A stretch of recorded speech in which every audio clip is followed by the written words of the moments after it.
The Strange Case of Dr. Jekyll and Mr. Hyde by Robert Louis Stevenson, Chapter 1, Story of the Door. Mr. Utterson the lawyer was a man of a rugged countenance that was never lighted by a smile, cold, scanty, and embarrassed in discourse, backward in sentiment, lean, long, dusty, dreary, and yet somehow lovable. At friendly meetings, and when the wine was to his taste, something eminently human beaconed from his eye.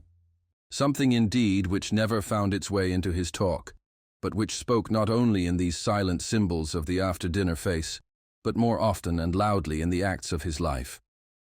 He was austere with himself, drank gin when he was alone to mortify a taste for vintages, and though he enjoyed the theatre, had not crossed the doors of one for 20 years. But he had an approved tolerance for others, sometimes wondering, almost with envy, at the high pressure of spirits involved in their misdeeds, and in any extremity inclined to help rather than to reprove. "I incline to Cain's heresy," he used to say quaintly. "I let my brother go to the devil in his own way." In this character, it was frequently his fortune to be the last reputable acquaintance and the last good influence in the lives of down-going men, and to such as these, so long as they came about his chambers, he never marked a shade of change in his demeanor.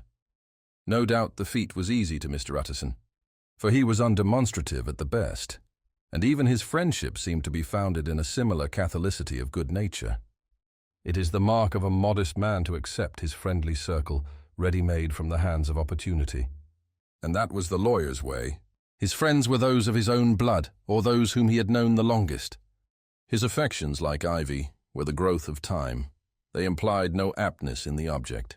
Hence, no doubt, the bond that united him to Mr. Richard Enfield, his distant kinsman, the well-known man about town. It was a nut to crack for many, what these two could see in each other, or what subject they could find in common. It was reported by those who encountered them in their Sunday walks that they said nothing, looked singularly dull, and would hail with obvious relief the appearance of a friend. For all that, the two men put the greatest store by these excursions, counted them the chief jewel of each week, and not only set aside occasions of pleasure, but even resisted the calls of business, that they might enjoy them uninterrupted. It chanced on one of these rambles that their way led them down a by-street in a busy quarter of London. The street was small and what is called quiet, but it drove a thriving trade on the weekdays. The inhabitants were all doing well, it seemed, and all emulously hoping to do better still, and laying out the surplus of their gains in coquetry, so that the shop-fronts stood along that thoroughfare with an air of invitation, like rows of smiling saleswomen. Even on Sunday, when it veiled its more florid charms and lay comparatively empty of passage, the street shone out in contrast to its dingy neighborhood, like a fire in a forest. And with its freshly painted shutters, well-polished brasses, and general cleanliness and gaiety of note, instantly caught and pleased the eye of the passenger. 2 doors from one corner. On the left hand going east, the line was broken by the entry of a court, and just at that point, a certain sinister block of building thrust forward its gable on the street. It was 2 stories high, showed no window, nothing but a door on the lower story, and a blind forehead of discolored wall on the upper, and bore in every feature the marks of prolonged and sordid negligence. The door, which was equipped with neither bell nor knocker, was blistered and distained. Tramps slouched into the recess and struck matches on the panels. Children kept shop upon the steps. The schoolboy had tried his knife on the moldings, and for close on a generation, no one had appeared to drive away these random visitors or to repair their ravages. Mr. Enfield and the lawyer were on the other side of the by-street. But when they came abreast of the entry, the former lifted up his cane and pointed. "Did you ever remark that door?" he asked. And when his companion had replied in the affirmative, "It is connected in my mind," added he, with a very odd story. "Indeed?" said Mr. Utterson with a slight change of voice. "And what was that?" "Well, it was this way," returned Mr. Enfield. "I was coming home from some place at the end of the world, about 3 o'clock of a black winter morning, and my way lay through a part of town where there was literally nothing to be seen but lamps. Street after street, and all the folks asleep, street after street, all lighted up as if for a procession, and all as empty as a church. Till at last I got into that state of mind, when a man listens and listens, and begins to long for the sight of a policeman. All at once, I saw two figures. One, a little man who was stumping along eastward at a good walk, and the other a girl of maybe 8 or 10 who was running as hard as she was able down a cross street. Well, sir, the two ran into one another naturally enough at the corner, and then came the horrible part of the thing. For the man trampled calmly over the child's body and left her screaming on the ground. It sounds nothing to hear, but it was hellish to see. It wasn't like a man. It was like some damned juggernaut. I gave a few hello, took to my heels, collared my gentleman, and brought him back to where there was already quite a group about the screaming child. He was perfectly cool and made no resistance, but gave me one look so ugly that it brought out the sweat on me like running. The people who had turned out were the girl's own family, and pretty soon the doctor for whom she had been sent put in his appearance. Well, the child was not much the worse, more frightened, according to the sawbones, and there you might have supposed would be an end to it. But there was one curious circumstance. I had taken a loathing to my gentleman at first sight.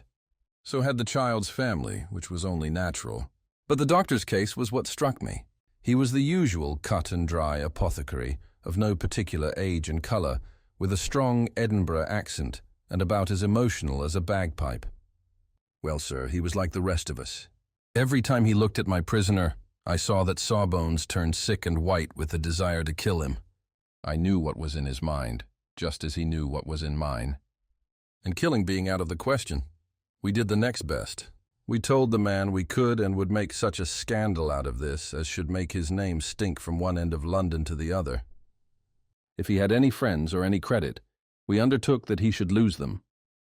And all the time, as we were pitching it in red hot, we were keeping the women off him as best we could, for they were as wild as harpies. I never saw a circle of such hateful faces. And there was the man in the middle, with a kind of black, sneering coolness. Frightened, too. I could see that, but carrying it off, sir. Really like Satan. "If you choose to make capital out of this accident," said he, "I am naturally helpless. No gentleman but wishes to avoid a scene," says he. "Name your figure." Well, we screwed him up to £100 for the child's family. He would have clearly liked to stick out. But there was something about the lot of us that meant mischief. And at last he struck. The next thing was to get the money. And where do you think he carried us but to that place with the door? Whipped out a key, went in, and presently came back with the matter of £10 in gold and a check for the balance on Coots's, drawn payable to bearer and signed with a name that I can't mention, though it's one of the points of my story. But it was a name at least very well known and often printed.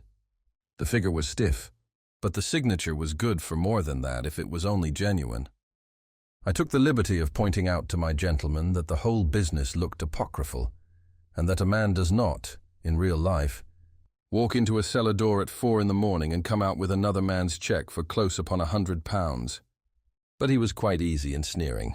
"Set your mind at rest," says he. "I will stay with you till the banks open and cash the check myself." So we all set off, the doctor and the child's father, and our friend and myself, and passed the rest of the night in my chambers. And next day, when we had breakfasted, went in a body to the bank.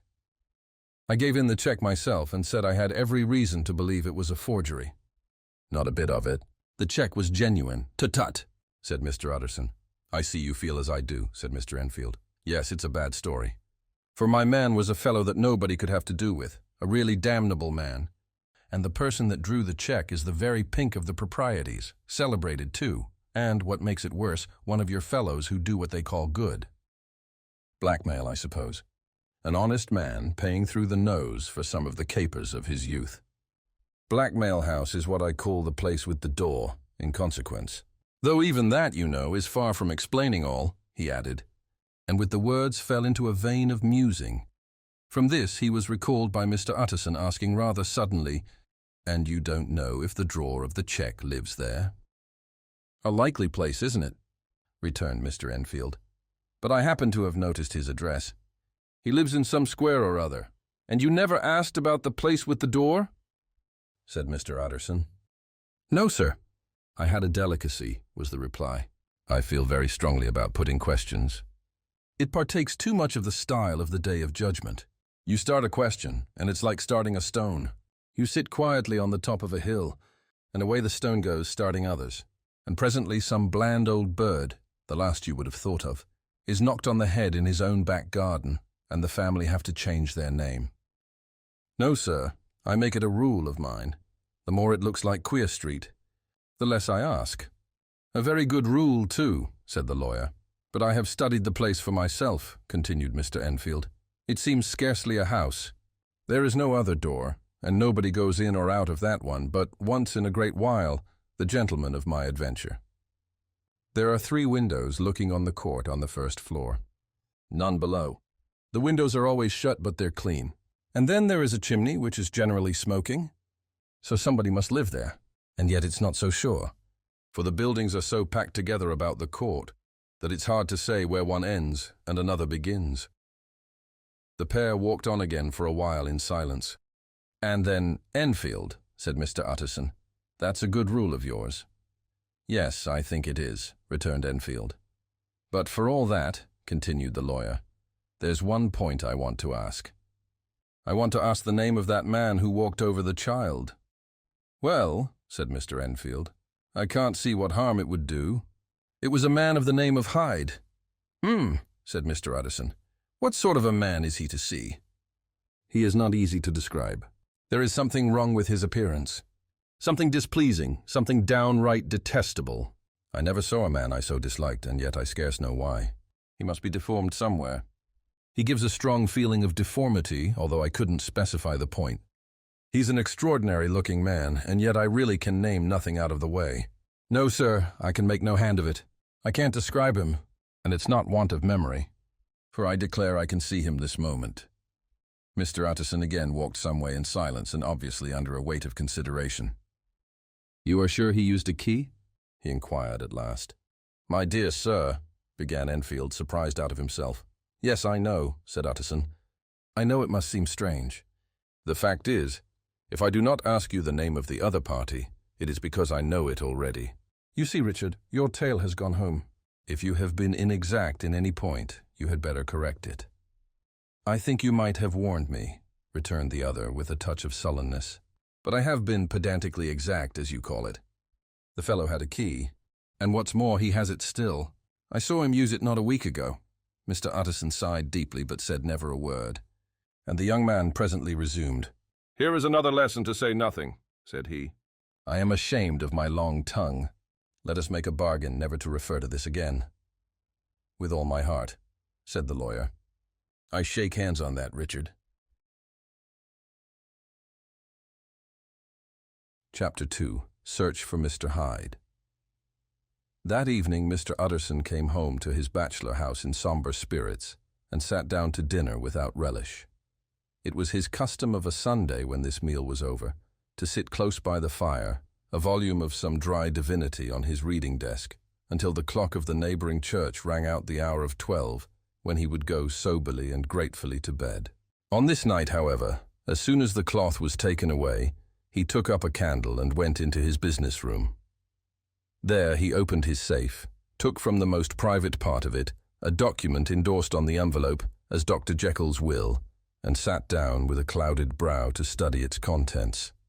The will was holograph, for Mr. Utterson, though he took charge of it now that it was made, had refused to lend the least assistance in the making of it. It provided not only that, in case of the decease of Henry Jekyll, M.D., D.C.L., L.L.D., F.R.S., etc., all his possessions were to pass into the hands of his friend and benefactor Edward Hyde, but that in case of Dr. Jekyll's disappearance or unexplained absence for any period exceeding 3 calendar months, the said Edward Hyde should step into the said Henry Jekyll's shoes without further delay, and free from any burthen or obligation beyond the payment of a few small sums to the members of the doctor's household. This document had long been the lawyer's eyesore. It offended him both as a lawyer and as a lover of the sane and customary sides of life, to whom the fanciful was the immodest, and hitherto it was his ignorance of Mr. Hyde that had swelled his indignation. Now, by a sudden turn, it was his knowledge. It was already bad enough when the name was but a name of which he could learn no more.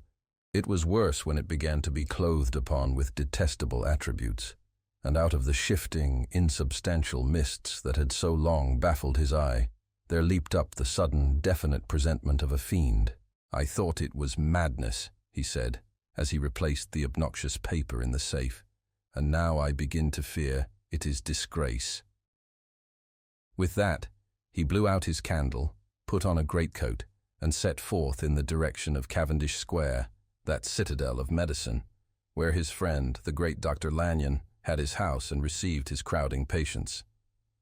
If anyone knows, it will be Lanyon, he had thought.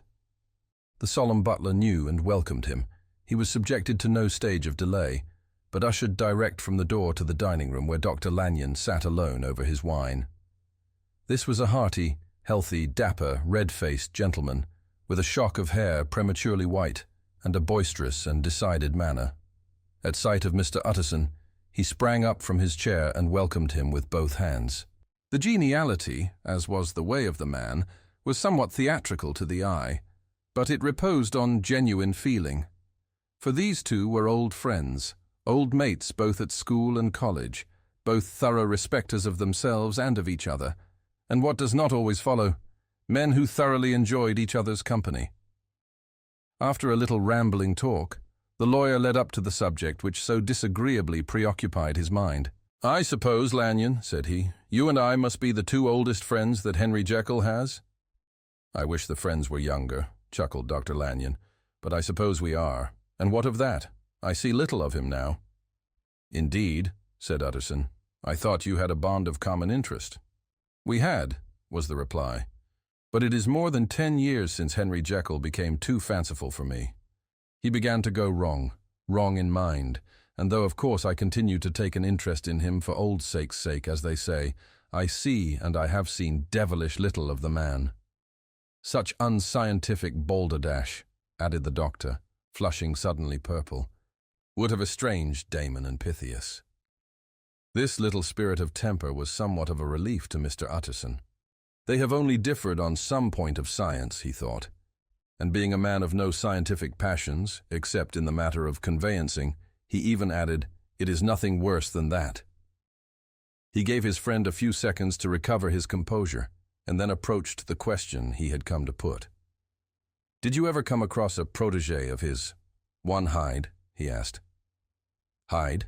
repeated Lanyon. "No, never heard of him, since my time."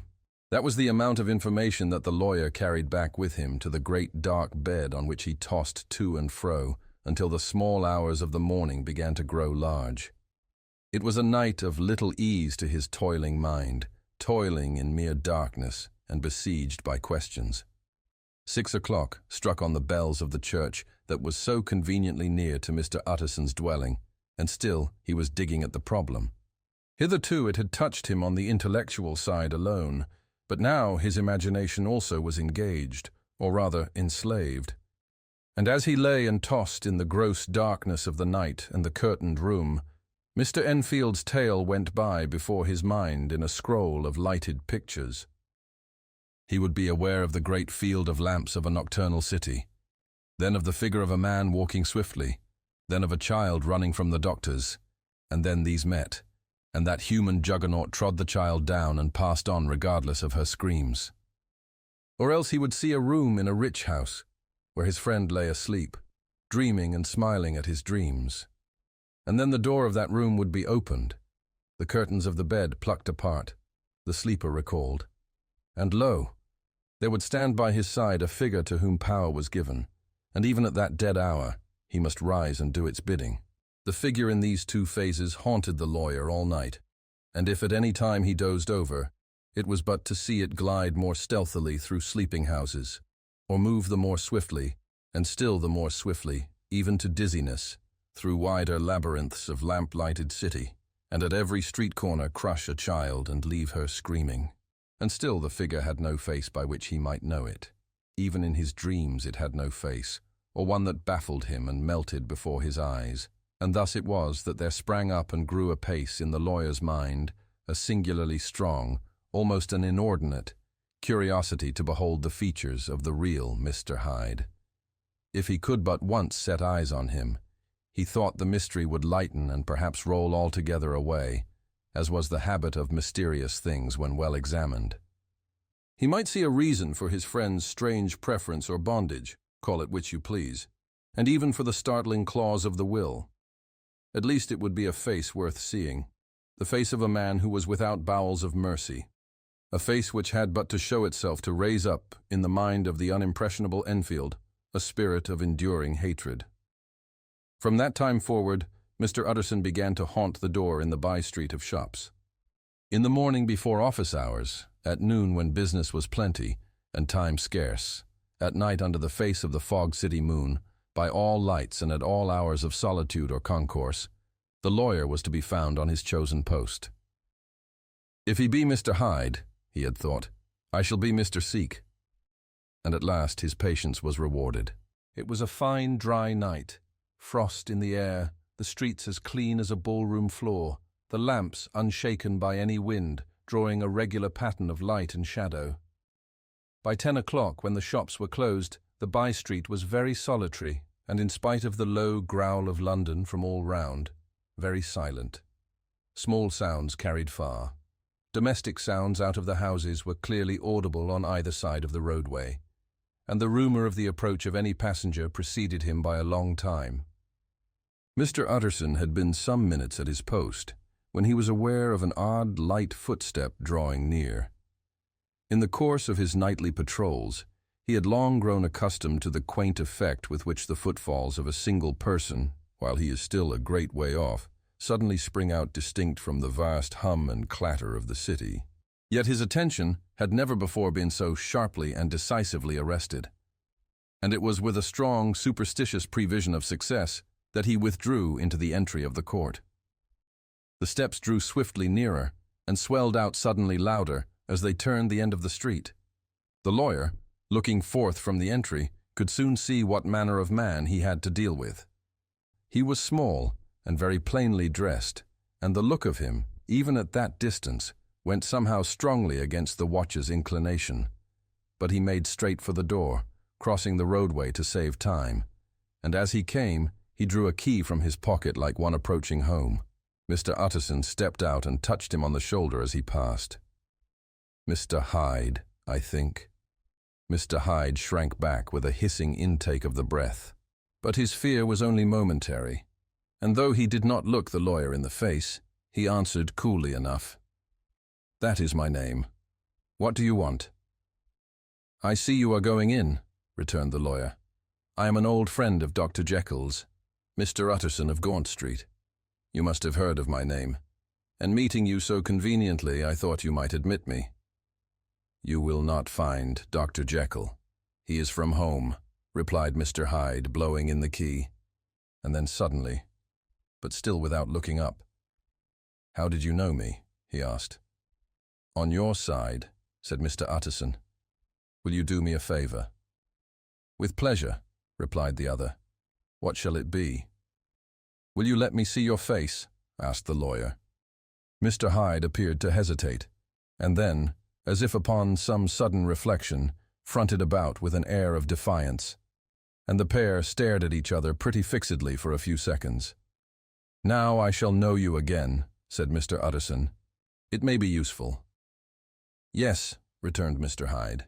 It is as well we have met, and apropos, you should have my address. And he gave a number of a street in Soho. Good God, thought Mr. Utterson, can he, too, have been thinking of the will? But he kept his feelings to himself and only grunted in acknowledgment of the address. And now, said the other, how did you know me? By description, was the reply. Whose description? We have common friends, said Mr. Utterson. Common friends, echoed Mr. Hyde, a little hoarsely. Who are they? Jekyll, for instance, said the lawyer. He never told you, cried Mr. Hyde with a flush of anger. I did not think you would have lied. Come, said Mr. Utterson, that is not fitting language. The other snarled aloud into a savage laugh, and the next moment, with extraordinary quickness, he had unlocked the door and disappeared into the house. The lawyer stood a while when Mr. Hyde had left him, the picture of disquietude. Then he began slowly to mount the street, pausing every step or two and putting his hand to his brow, like a man in mental perplexity. The problem he was thus debating as he walked was one of a class that is rarely solved. Mr. Hyde was pale and dwarfish. He gave an impression of deformity without any nameable malformation. He had a displeasing smile. He had borne himself to the lawyer with a sort of murderous mixture of timidity and boldness, and he spoke with a husky, whispering and somewhat broken voice. All these were points against him, but not all of these together could explain the hitherto unknown disgust, loathing and fear with which Mr. Utterson regarded him. "There must be something else," said the perplexed gentleman. "There is something more, if I could find a name for it. God bless me, the man seems hardly human. Something troglodytic, shall we say? Or can it be the old story of Dr. Fell? Or is it the mere radiance of a foul soul that thus transpires through and transfigures its clay continent? The last, I think, for oh, my poor old Harry Jekyll, if ever I read Satan's signature upon a face, it is on that of your new friend." Round the corner from the by-street, there was a square of ancient, handsome houses, now for the most part decayed from their high estate, and let in flats and chambers to all sorts and conditions of men, map engravers, architects, shady lawyers, and the agents of obscure enterprises. One house, however, second from the corner, was still occupied entire, and at the door of this, which wore a great air of wealth and comfort, though it was now plunged in darkness except for the fanlight, Mr. Utterson stopped and knocked. A well-dressed elderly servant opened the door. "Is Dr. Jekyll at home, Poole?" asked the lawyer. "I will see Mr. Utterson," said Poole, admitting the visitor as he spoke into a large, low-roofed, comfortable hall paved with flags, warmed, after the fashion of a country house, by a bright, open fire, and furnished with costly cabinets of oak. "Will you wait here by the fire, sir? Or shall I give you a light in the dining room?" "Here, thank you," said the lawyer, and he drew near and leaned on the tall fender. This hall, in which he was now left alone, was a pet fancy of his friend the doctor's, and Utterson himself was wont to speak of it as the pleasantest room in London. But tonight there was a shudder in his blood. The face of Hyde sat heavy on his memory. He felt, what was rare with him, a nausea and distaste of life, and in the gloom of his spirits he seemed to read a menace in the flickering of the firelight on the polished cabinets and the uneasy starting of the shadow on the roof. He was ashamed of his relief when Poole presently returned to announce that Dr. Jekyll was gone out. "I saw Mr. Hyde go in by the old dissecting-room, Poole," he said. "Is that right? When Dr. Jekyll is from home?" "Quite right, Mr. Utterson, sir," replied the servant. "Mr. Hyde has a key." "Your master seems to repose a great deal of trust in that young man, Poole," resumed the other musingly. "Yes, sir, he does indeed," said Poole. "We have all orders to obey him." "I do not think I ever met Mr. Hyde?" asked Utterson. "Oh dear, no, sir. He never dines here," replied the butler. "Indeed, we see very little of him on this side of the house. He mostly comes and goes by the laboratory. Well, good night, Poole. Good night, Mr. Utterson." And the lawyer set out homeward with a very heavy heart. Poor Harry Jekyll, he thought. My mind misgives me he is in deep waters.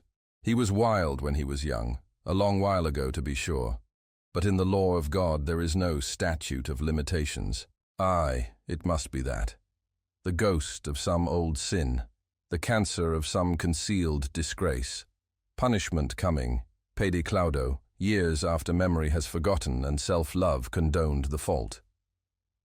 And the lawyer, scared by the thought, brooded a while on his own past, groping in all the corners of memory, lest by chance some jack-in-the-box of an old iniquity should leap to light there. His past was fairly blameless. Few men could read the rolls of their life with less apprehension. Yet he was humbled to the dust by the many ill things he had done, and raised up again into a sober and fearful gratitude by the many he had come so near to doing yet avoided. And then by a return on his former subject, he conceived a spark of hope. This Master Hyde, if he were studied, thought he, must have secrets of his own. Black secrets by the look of him, secrets compared to which poor Jekyll's worst would be like sunshine. Things cannot continue as they are. It turns me cold to think of this creature stealing like a thief to Harry's bedside. Poor Harry, what awakening! And the danger of it, for if this Hyde suspects the existence of the will, he may grow impatient to inherit. I must put my shoulders to the wheel. If Jekyll will but let me, he added. If Jekyll will only let me. For once more he saw before his mind's eye, as clear as transparency, the strange clauses of the will. Chapter 3. Dr. Jekyll was quite at ease. A fortnight later, by excellent good fortune, the doctor gave one of his pleasant dinners to some 5 or 6 old cronies, all intelligent, reputable men and all judges of good wine, and Mr. Utterson so contrived that he remained behind after the others had departed. This was no new arrangement, but a thing that had befallen many scores of times. Where Utterson was liked, he was liked well. Hosts loved to detain the dry lawyer, when the light-hearted and loose-tongued had already their foot on the threshold. They liked to sit a while in his unobtrusive company, practicing for solitude, sobering their minds in the man's rich silence after the expense and strain of gaiety. To this rule, Dr. Jekyll was no exception, and as he now sat on the opposite side of the fire, a large, well-made, smooth-faced man of 50, with something of a slyish cast perhaps, but every mark of capacity and kindness, you could see by his looks that he cherished for Mr. Utterson a sincere and warm affection. "I have been wanting to speak to you, Jekyll," began the latter. "You know that will of yours?" A close observer might have gathered that the topic was distasteful, but the doctor carried it off gaily. "My poor Utterson," said he, "you are unfortunate in such a client. I never saw a man so distressed as you were by my will, unless it were that hide-bound pedant Lanyon, at what he called my scientific heresies. Oh, I know he's a good fellow, you needn't frown, an excellent fellow, and I always mean to see more of him, but a hide-bound pedant for all that, an ignorant, blatant pedant. I was never more disappointed in any man than Lanyon." "You know I never approved of it," pursued Utterson, ruthlessly disregarding the fresh topic. "My will?" "Yes, certainly, I know that," said the doctor a trifle sharply. "You have told me so." "Well, I tell you so again," continued the lawyer. "I have been learning something of young Hyde." The large, handsome face of Dr. Jekyll grew pale to the very lips, and there came a blackness about his eyes. "I do not care to hear more," said he. "This is a matter I thought we had agreed to drop." "What I heard was abominable," said Utterson. "It can make no change. You do not understand my position," returned the doctor with a certain incoherency of manner. "I am painfully situated, Utterson. My position is a very strange one. It is one of those affairs that cannot be mended by talking." "Jekyll," said Utterson, "you know me. I am a man to be trusted. Make a clean breast of this in confidence, and I make no doubt I can get you out of it." "My good Utterson," said the doctor, "this is very good of you. This is downright good of you, and I cannot find words to thank you in. I believe you fully. I would trust you before any man alive, I before myself, if I could make the choice. But indeed it isn't what you fancy. It is not as bad as that. And just to put your good heart at rest, I will tell you one thing. The moment I choose, I can be rid of Mr. Hyde. I give you my hand upon that, and I thank you again and again. And I will just add one little word, Utterson, that I'm sure you'll take in good part. This is a private matter, and I beg of you to let it sleep." Utterson reflected a little, looking in the fire. "I have no doubt you are perfectly right," he said at last, getting to his feet. "Well, but since we have touched upon this business, and for the last time, I hope," continued the doctor, "there is one point I should like you to understand. I have really a very great interest in poor Hyde. I know you have seen him. He told me so, and I fear he was rude.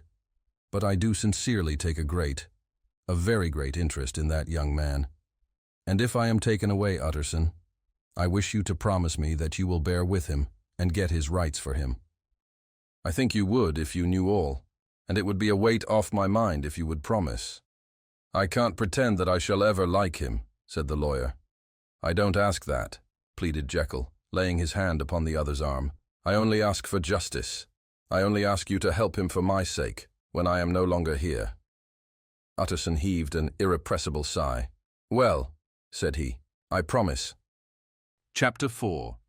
The Carew Murder Case.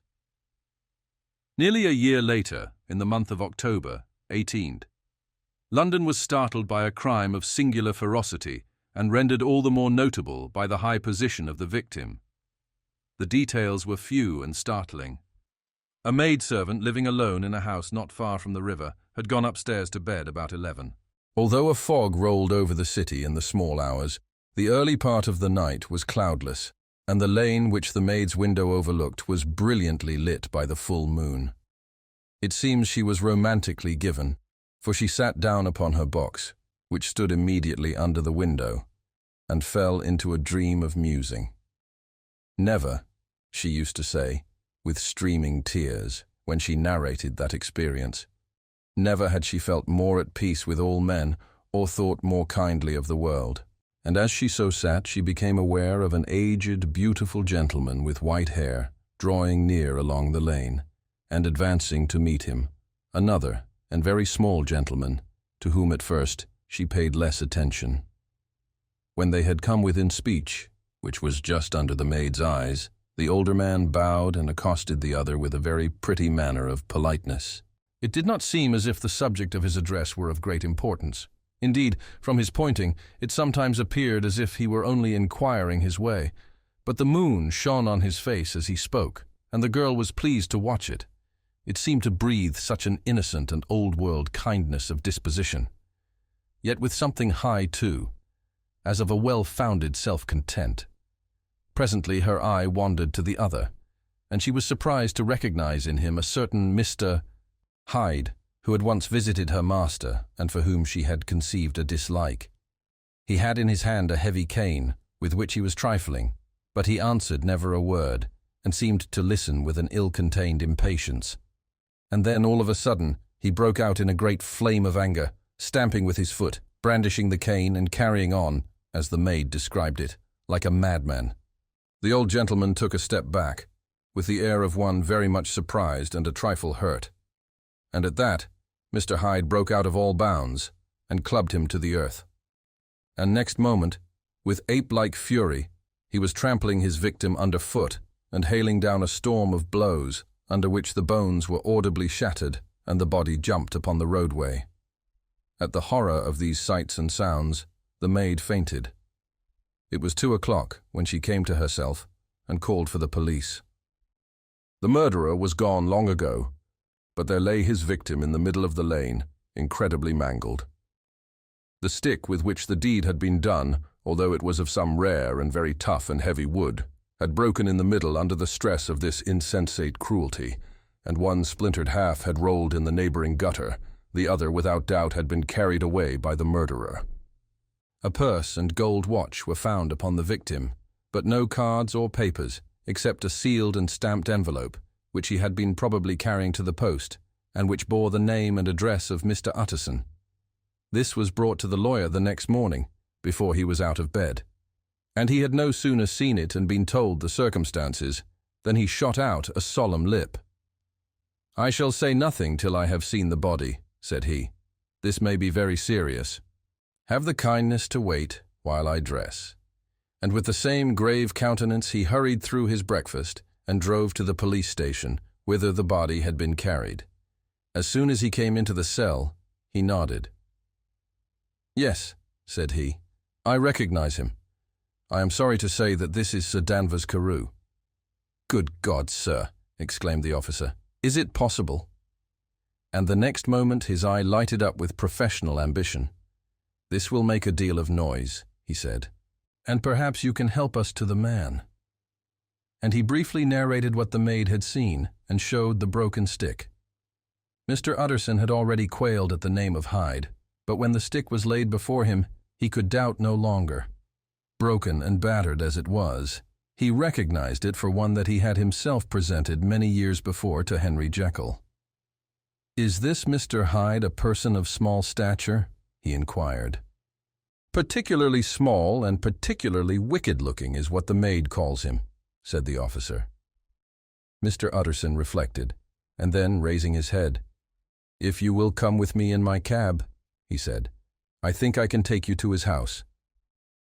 It was by this time about 9 in the morning, and the first fog of the season. A great chocolate-colored pall lowered over heaven, but the wind was continually charging and routing these embattled vapors, so that as the cab crawled from street to street, Mr. Utterson beheld a marvelous number of degrees and hues of twilight, for here it would be dark like the back end of evening, and there would be a glow of a rich, lurid brown, like the light of some strange conflagration, and here for a moment the fog would be quite broken up, and a haggard shaft of daylight would glance in between the swirling wreaths. The dismal quarter of Soho seen under these changing glimpses, with its muddy ways and slatternly passengers, and its lamps, which had never been extinguished or had been kindled afresh to combat this mournful re-invasion of darkness, seemed in the lawyer's eyes like a district of some city in a nightmare. The thoughts of his mind, besides, were of the gloomiest dye, and when he glanced at the companion of his drive, he was conscious of some touch of that terror of the law and the law's officers, which may at times assail the most honest. As the cab drew up before the address indicated, the fog lifted a little and showed him a dingy street, a gin palace, a low French eating house, a shop for the retail of penny numbers and twopenny salads, many ragged children huddled in the doorways, and many women of many different nationalities passing out, key in hand, to have a morning glass. And the next moment, the fog settled down again upon that part, as brown as umber, and cut him off from his blackguardly surroundings. This was the home of Henry Jekyll's favourite, of a man who was heir to £250,000 sterling. An ivory-faced and silvery-haired old woman opened the door. She had an evil face, smoothed by hypocrisy, but her manners were excellent.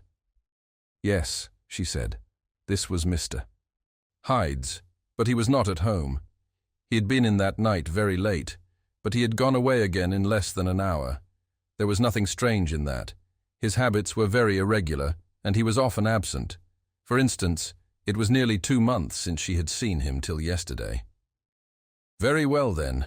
We wish to see his rooms," said the lawyer. And when the woman began to declare it was impossible, "I had better tell you who this person is," he added. "This is Inspector Newcomen of Scotland Yard."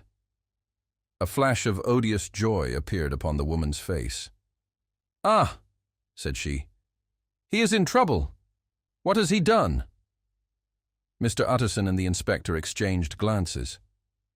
"He don't seem a very popular character," observed the latter. "And now, my good woman, just let me and this gentleman have a look about us." In the whole extent of the house, which, but for the old woman, remained otherwise empty, Mr. Hyde had only used a couple of rooms, but these were furnished with luxury and good taste. A closet was filled with wine, the plate was of silver, the napery elegant. A good picture hung upon the walls, a gift, as Utterson supposed, from Henry Jekyll, who was much of a connoisseur, and the carpets were of many plies and agreeable in colour. At this moment, however, the rooms bore every mark of having been recently and hurriedly ransacked. Clothes lay about the floor, with their pockets inside out. Lock-fast drawers stood open, and on the hearth there lay a pile of grey ashes, as though many papers had been burned. From these embers, the inspector disinterred the butt end of a green cheque-book, which had resisted the action of the fire. The other half of the stick was found behind the door, and as this clinched his suspicions, the officer declared himself delighted. A visit to the bank, where several £1,000s were found to be lying to the murderer's credit, completed his gratification. "You may depend upon it, sir," he told Mr. Utterson. "I have him in my hand.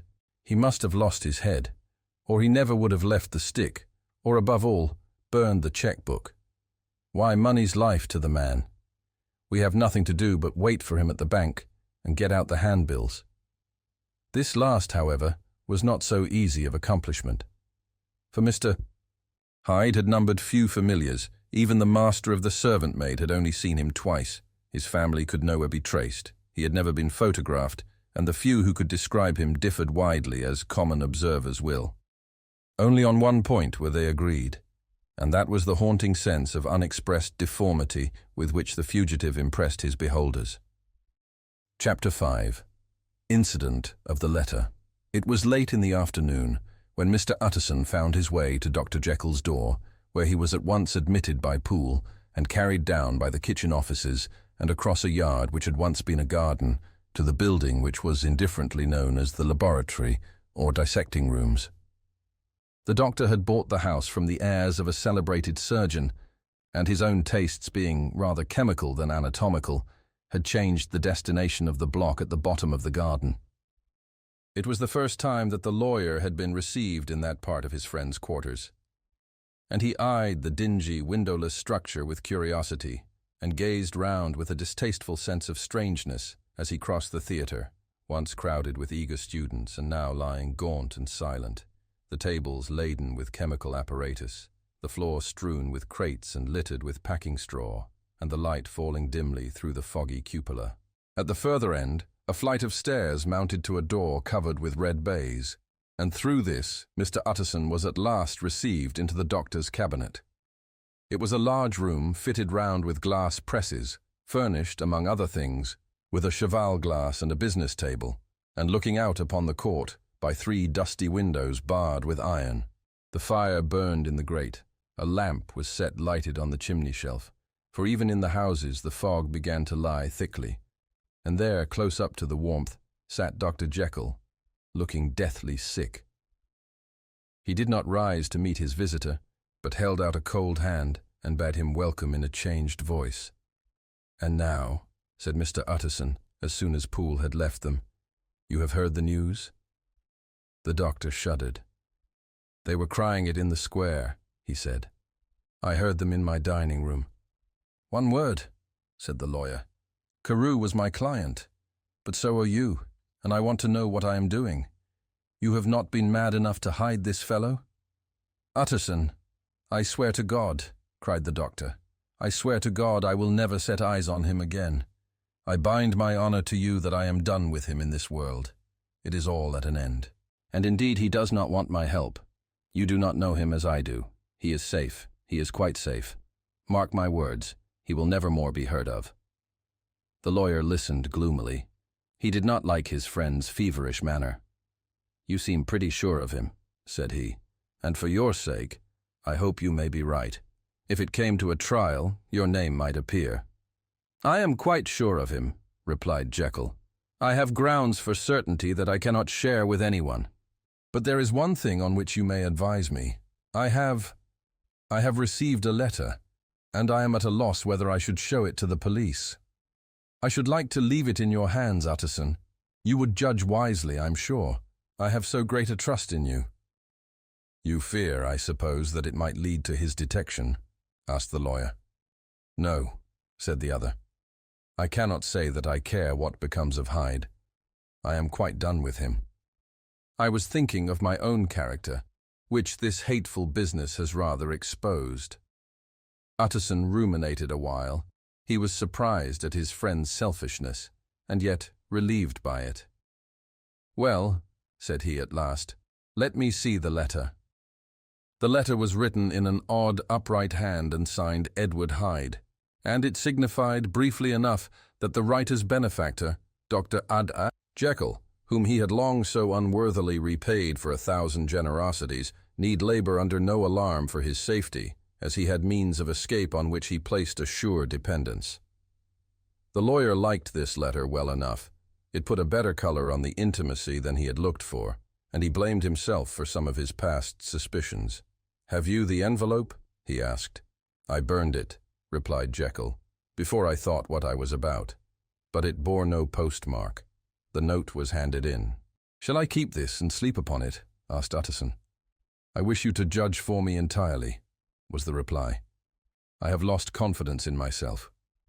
"Well, I shall consider," returned the lawyer. "And now one word more. It was Hyde who dictated the terms in your will about that disappearance?" The doctor seemed seized with a qualm of faintness. He shut his mouth tight and nodded.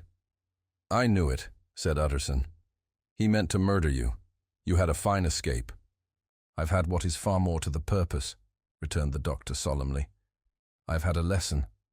Oh God, Utterson, what a lesson I have had." and he covered his face for a moment with his hands. On his way out, the lawyer stopped and had a word or two with Poole. "By the by," said he, "there was a letter handed in today. What was the messenger like?" But Poole was positive nothing had come except by post, and only circulars by that, he added. This news sent off the visitor with his fears renewed. Plainly, the letter had come by the laboratory door. Possibly, indeed, it had been written in the cabinet, and if that were so, it must be differently judged and handled with the more caution. The newsboys, as he went, were crying themselves hoarse along the footways. Special edition. Shocking murder of an MP. That was the funeral oration of one friend and client, and he could not help a certain apprehension lest the good name of another should be sucked down in the eddy of the scandal.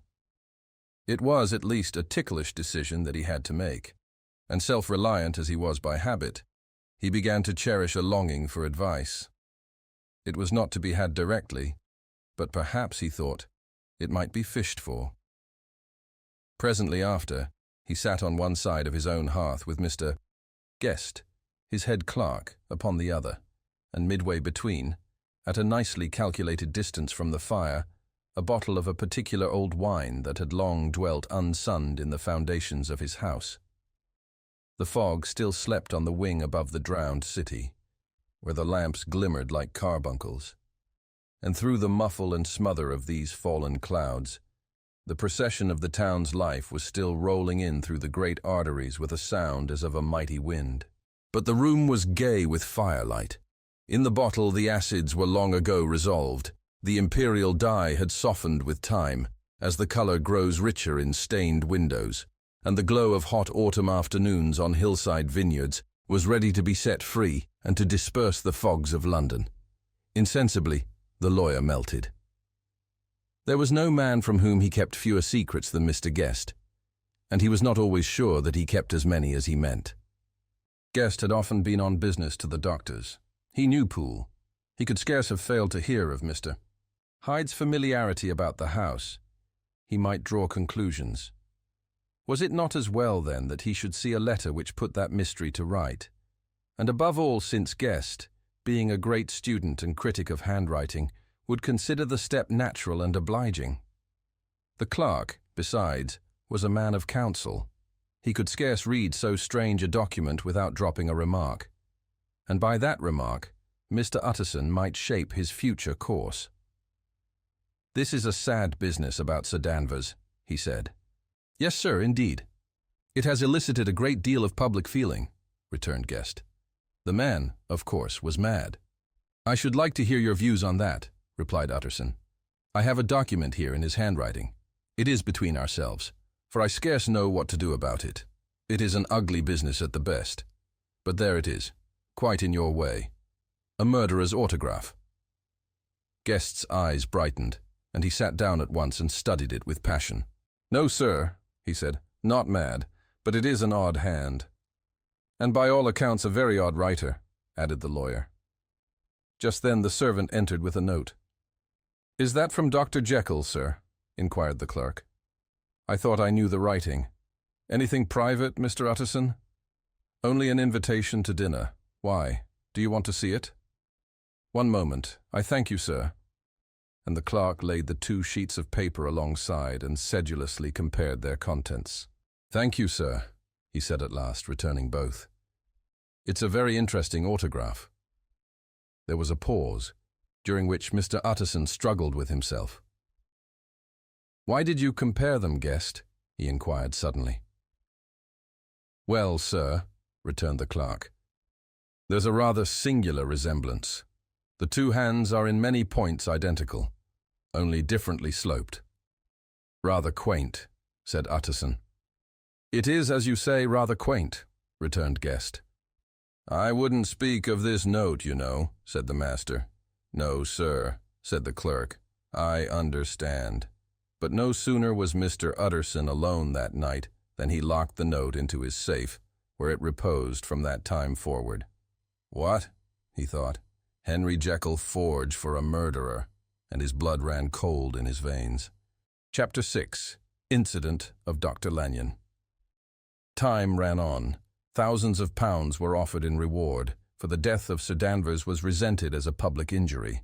But Mr. Hyde had disappeared out of the ken of the police as though he had never existed. Much of his past was unearthed indeed, and all disreputable. Tales came out of the man's cruelty, at once so callous and violent, of his vile life, of his strange associates, of the hatred that seemed to have surrounded his career, but of his present whereabouts, not a whisper. From the time he had left the house in Soho on the morning of the murder, he was simply blotted out. And gradually, as time drew on, Mr. Utterson began to recover from the hotness of his alarm, and to grow more at quiet with himself. The death of Sir Danvers was, to his way of thinking, more than paid for by the disappearance of Mr. Hyde. Now that that evil influence had been withdrawn, a new life began for Dr. Jekyll. He came out of his seclusion, renewed relations with his friends, became once more their familiar guest and entertainer, and whilst he had always been known for charities, he was now no less distinguished for religion. He was busy, he was much in the open air, he did good. His face seemed to open and brighten, as if with an inward consciousness of service. And for more than 2 months, the doctor was at peace. On the 8th of January, Utterson had dined at the doctor's with a small party. Lanyon had been there, and the face of the host had looked from one to the other, as in the old days when the trio were inseparable friends. On the 12th, and again on the 14th, the door was shut against the lawyer. The doctor was confined to the house, Poole said, and saw no one.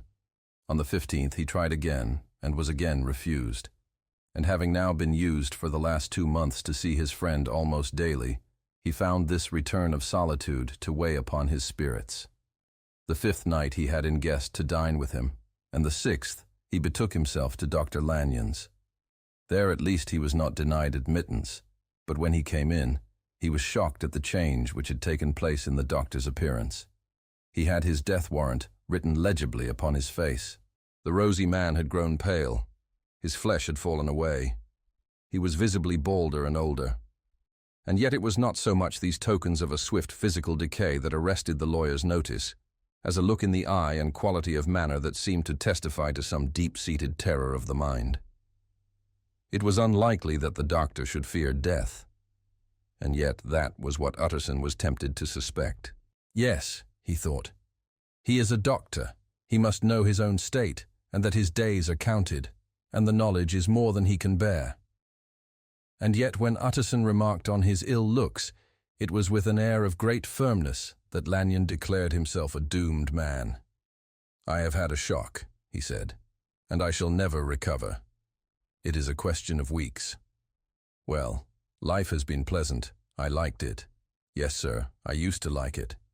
I sometimes think if we knew all, we should be more glad to get away." "Jekyll is ill too," observed Utterson. "Have you seen him?" But Lanyon's face changed, and he held up a trembling hand. "I wish to see or hear no more of Dr. Jekyll," he said in a loud, unsteady voice.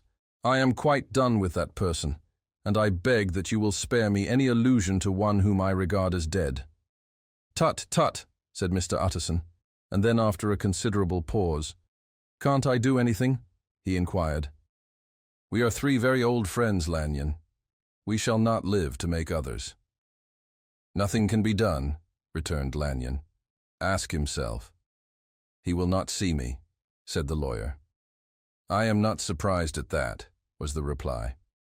"Some day, Utterson, after I am dead, you may perhaps come to learn the right and wrong of this. I cannot tell you. And in the meantime, if you can sit and talk with me of other things for God's sake, stay and do so. But if you cannot keep clear of this accursed topic, then in God's name go, for I cannot bear it." As soon as he got home, Utterson sat down and wrote to Jekyll, complaining of his exclusion from the house, and asking the cause of this unhappy break with Lanyon. And the next day brought him a long answer, often very pathetically worded, and sometimes darkly mysterious in drift. The quarrel with Lanyon was incurable. "I do not blame our old friend," Jekyll wrote, "but I share his view that we must never meet. I mean from henceforth to lead a life of extreme seclusion, You must not be surprised, nor must you doubt my friendship, if my door is often shut even to you. You must suffer me to go my own dark way. I have brought on myself a punishment and a danger that I cannot name. If I am the chief of sinners, I am the chief of sufferers also. I could not think that this earth contained a place for sufferings and terrors so unmanning, and you can do but one thing, Utterson, to lighten this destiny, and that is to respect my silence." Utterson was amazed. The dark influence of Hyde had been withdrawn. The doctor had returned to his old tasks and amities. A week ago, the prospect had smiled with every promise of a cheerful and an honored age, and now, in a moment, friendship and peace of mind, and the whole tenor of his life, were wrecked.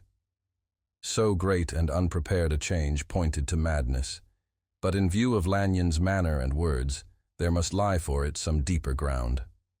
A week afterwards, Dr. Lanyon took to his bed, and in something less than a fortnight, he was dead.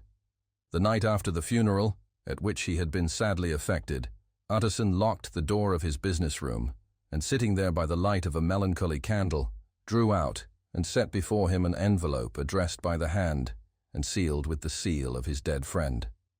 Private, for the hands of G.J. Utterson alone, and in case of his predeceased to be destroyed unread, so it was emphatically superscribed, and the lawyer dreaded to behold the contents. "I have buried one friend today," he thought. "What if this should cost me another?" And then he condemned the fear as a disloyalty, and broke the seal. Within there was another enclosure, likewise sealed, and marked upon the cover as "not to be opened till the death or disappearance of Dr. Henry Jekyll." Utterson could not trust his eyes.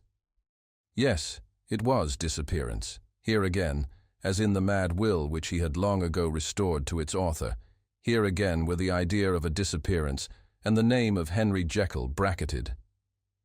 But in the will, that idea had sprung from the sinister suggestion of the man Hyde. It was set there with a purpose all too plain and horrible. Written by the hand of Lanyon, what should it mean? A great curiosity came on the trustee to disregard the prohibition and dive at once to the bottom of these mysteries. But professional honor and faith to his dead friend were stringent obligations, and the packet slept in the inmost corner of his private safe. It is one thing to mortify curiosity, another to conquer it, and it may be doubted if, from that day forth, Utterson desired the society of his surviving friend with the same eagerness. He thought of him kindly, but his thoughts were disquieted and fearful. He went to call indeed, but he was perhaps relieved to be denied admittance. Perhaps in his heart, he preferred to speak with Poole upon the doorstep and surrounded by the air and sounds of the open city, rather than to be admitted into that house of voluntary bondage, and to sit and speak with its inscrutable recluse. Poole had indeed no very pleasant news to communicate. The doctor, it appeared, now more than ever confined himself to the cabinet over the laboratory, where he would sometimes even sleep. He was out of spirits. He had grown very silent. He did not read. It seemed as if he had something on his mind. Utterson became so used to the unvarying character of these reports that he fell off little by little in the frequency of his visits. Chapter 7. Incident at the Window. It chanced on Sunday, when Mr. Utterson was on his usual walk with Mr. Enfield, that their way lay once again through the by-street, and that when they came in front of the door, both stopped to gaze on it. "Well," said Enfield, "that story's at an end at least. We shall never see more of Mr. Hyde." "I hope not," said Utterson. "Did I ever tell you that I once saw him and shared your feeling of repulsion?" "It was impossible to do the one without the other," returned Enfield. "And by the way, what an ass you must have thought me, not to know that this was a back way to Dr. Jekyll's. It was partly your own fault that I found it out, even when I did." "So you found it out, did you?" said Utterson. "But if that be so, we may step into the court and take a look at the windows. To tell you the truth, I am uneasy about poor Jekyll, and even outside, I feel as if the presence of a friend might do him good." The court was very cool and a little damp, and full of premature twilight, although the sky, high up overhead, was still bright with sunset. The middle one of the three windows was halfway open, and sitting close beside it, taking the air with an infinite sadness of mien, like some disconsolate prisoner, Utterson saw Dr. Jekyll. "What? Jekyll!" he cried. "I trust you are better." "I am very low, Utterson," replied the doctor drearily. "Very low. It will not last long, thank God." "You stay too much indoors," said the lawyer. "You should be out, whipping up the circulation like Mr. Enfield and me. This is my cousin, Mr. Enfield, Dr. Jekyll. Come now, get your hat and take a quick turn with us." "You are very good," sighed the other. "I should like to very much, but no, it is quite impossible. I dare not." "But indeed, Utterson, I am very glad to see you. This is really a great pleasure. I would ask you and Mr. Enfield up, but the place is really not fit." "Why then," said the lawyer good-naturedly, "the best thing we can do is to stay down here and speak with you from where we are." "That is just what I was about to venture to propose," returned the doctor with a smile. But the words were hardly uttered before the smile was struck out of his face and succeeded by an expression of such abject terror and despair as froze the very blood of the two gentlemen below. They saw it, but for a glimpse, for the window was instantly thrust down. But that glimpse had been sufficient, and they turned and left the court without a word.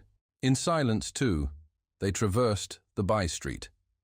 And it was not until they had come into a neighboring thoroughfare, where even upon a Sunday there were still some stirrings of life, that Mr. Utterson at last turned and looked at his companion. They were both pale, and there was an answering horror in their eyes. "God forgive us, God forgive us," said Mr. Utterson. But Mr. Enfield only nodded his head very seriously, and walked on once more in silence. Chapter 8. The last night, Mr. Utterson was sitting by his fireside one evening after dinner, when he was surprised to receive a visit from Poole. "Bless me, Poole, what brings you here?" he cried, and then taking a second look at him, "What ails you?" he added. "Is the doctor ill?" "Mr. Utterson," said the man, "there is something wrong." "Take a seat, and here is a glass of wine for you," said the lawyer. "Now, take your time and tell me plainly what you want." "You know the doctor's ways, sir," replied Poole, "and how he shuts himself up. Well, he's shut up again in the cabinet, and I don't like it, sir. I wish I may die if I like it. Mr. Utterson, sir, I'm afraid." "Now, my good man," said the lawyer, "be explicit. What are you afraid of?" "I've been afraid for about a week," returned Poole, doggedly disregarding the question, "and I can bear it no more." The man's appearance amply bore out his words. His manner was altered for the worse, and except for the moment when he had first announced his terror, he had not once looked the lawyer in the face. Even now, he sat with the glass of wine untasted on his knee, and his eyes directed to a corner of the floor. "I can bear it no more," he repeated. "Come," said the lawyer, "I see you have some good reason, Poole. I see there is something seriously amiss. Try to tell me what it is." "I think there's been foul play," said Poole hoarsely. "Foul play!" cried the lawyer, a good deal frightened and rather inclined to be irritated in consequence. "What foul play? What does the man mean?" "I daren't say, sir," was the answer. "But will you come along with me and see for yourself, Mr.?" Utterson's only answer was to rise and get his hat and greatcoat, but he observed with wonder the greatness of the relief that appeared upon the butler's face, and perhaps with no less, that the wine was still untasted when he set it down to follow. It was a wild, cold, seasonable night of March, with a pale moon lying on her back as though the wind had tilted her, and flying wrack of the most diaphanous and lawny texture. The wind made talking difficult and flecked the blood into the face. It seemed to have swept the streets unusually bare of passengers. Besides, for Mr. Utterson thought he had never seen that part of London so deserted. He could have wished it otherwise. Never in his life had he been conscious of so sharp a wish to see and touch his fellow creatures. For struggle as he might, there was borne in upon his mind a crushing anticipation of calamity. The square, when they got there, was full of wind and dust, and the thin trees in the garden were lashing themselves along the railing. Poole, who had kept all the way a pace or two ahead, now pulled up in the middle of the pavement, and in spite of the biting weather, took off his hat and mopped his brow with a red pocket-handkerchief. But for all the hurry of his coming, these were not the dews of exertion that he wiped away, but the moisture of some strangling anguish, for his face was white, and his voice, when he spoke, harsh and broken. "Well, sir," he said, "here we are, and God grant there be nothing wrong." "Amen, Poole," said the lawyer. Thereupon the servant knocked in a very guarded manner. The door was opened on the chain, and a voice asked from within, "Is that you, Poole?" "It's all right," said Poole. "Open the door." The hall, when they entered it, was brightly lighted up. The fire was built high, and about the hearth the whole of the servants, men and women, stood huddled together like a flock of sheep. At the sight of Mr. Utterson, the housemaid broke into hysterical whimpering, and the cook, crying out, "Bless God! It's Mr. Utterson!" ran forward as if to take him in her arms. What? Are you all here?" said the lawyer peevishly. "Very irregular, very unseemly. Your master would be far from pleased." "They're all afraid," said Poole. Blank silence followed, no one protesting. Only the maid lifted her voice and now wept loudly. "Hold your tongue," Poole said to her, with a ferocity of accent that testified to his own jangled nerves. And indeed, when the girl had so suddenly raised the note of her lamentation, they had all started and turned towards the inner door with faces of dreadful expectation. "And now," continued the butler, addressing the knife boy, "reach me a candle, and we'll get this through hands at once." And then he begged Mr. Utterson to follow him, and led the way to the back garden. "Now, sir," said he, "you come as gently as you can. I want you to hear, and I don't want you to be heard. And see here, sir, if by any chance he was to ask you in, don't go." Mr. Utterson's nerves, at this unlooked-for termination, gave a jerk that nearly threw him from his balance, but he recollected his courage and followed the butler into the laboratory building through the surgical theater, with its lumber of crates and bottles, to the foot of the stair. Here Poole motioned him to stand on one side and listen, while he himself, setting down the candle and making a great and obvious call on his resolution, mounted the steps and knocked with a somewhat uncertain hand on the red baize of the cabinet door. "Mr. Utterson, sir, asking to see you," he called, and even as he did so, once more violently signed to the lawyer to give ear. A voice answered from within. "Tell him I cannot see anyone," it said complainingly. "Thank you, sir," said Poole, with a note of something like triumph in his voice, and taking up his candle, he led Mr. Utterson back across the yard and into the great kitchen, where the fire was out and the beetles were leaping on the floor. "Sir," he said, looking Mr. Utterson in the eyes, "was that my master's voice?" "It seems much changed," replied the lawyer, very pale, but giving look for look. "Changed?" "Well, yes, I think so," said the butler. "Have I been 20 years in this man's house, to be deceived about his voice? No, sir. Master's made away with. He was made away with 8 days ago when we heard him cry out upon the name of God. And who's in there instead of him, and why it stays there, is a thing that cries to heaven, Mr. Utterson." "This is a very strange tale, Poole. This is rather a wild tale, my man," said Mr. Utterson, biting his finger. "Suppose it were as you suppose, supposing Dr. Jekyll to have been, well, murdered. What could induce the murderer to stay? That won't hold water. It doesn't commend itself to reason." "Well, Mr. Utterson, you are a hard man to satisfy, but I'll do it yet," said Poole. "All this last week, you must know, him, or it, whatever it is that lives in that cabinet, has been crying night and day for some sort of medicine and cannot get it to his mind.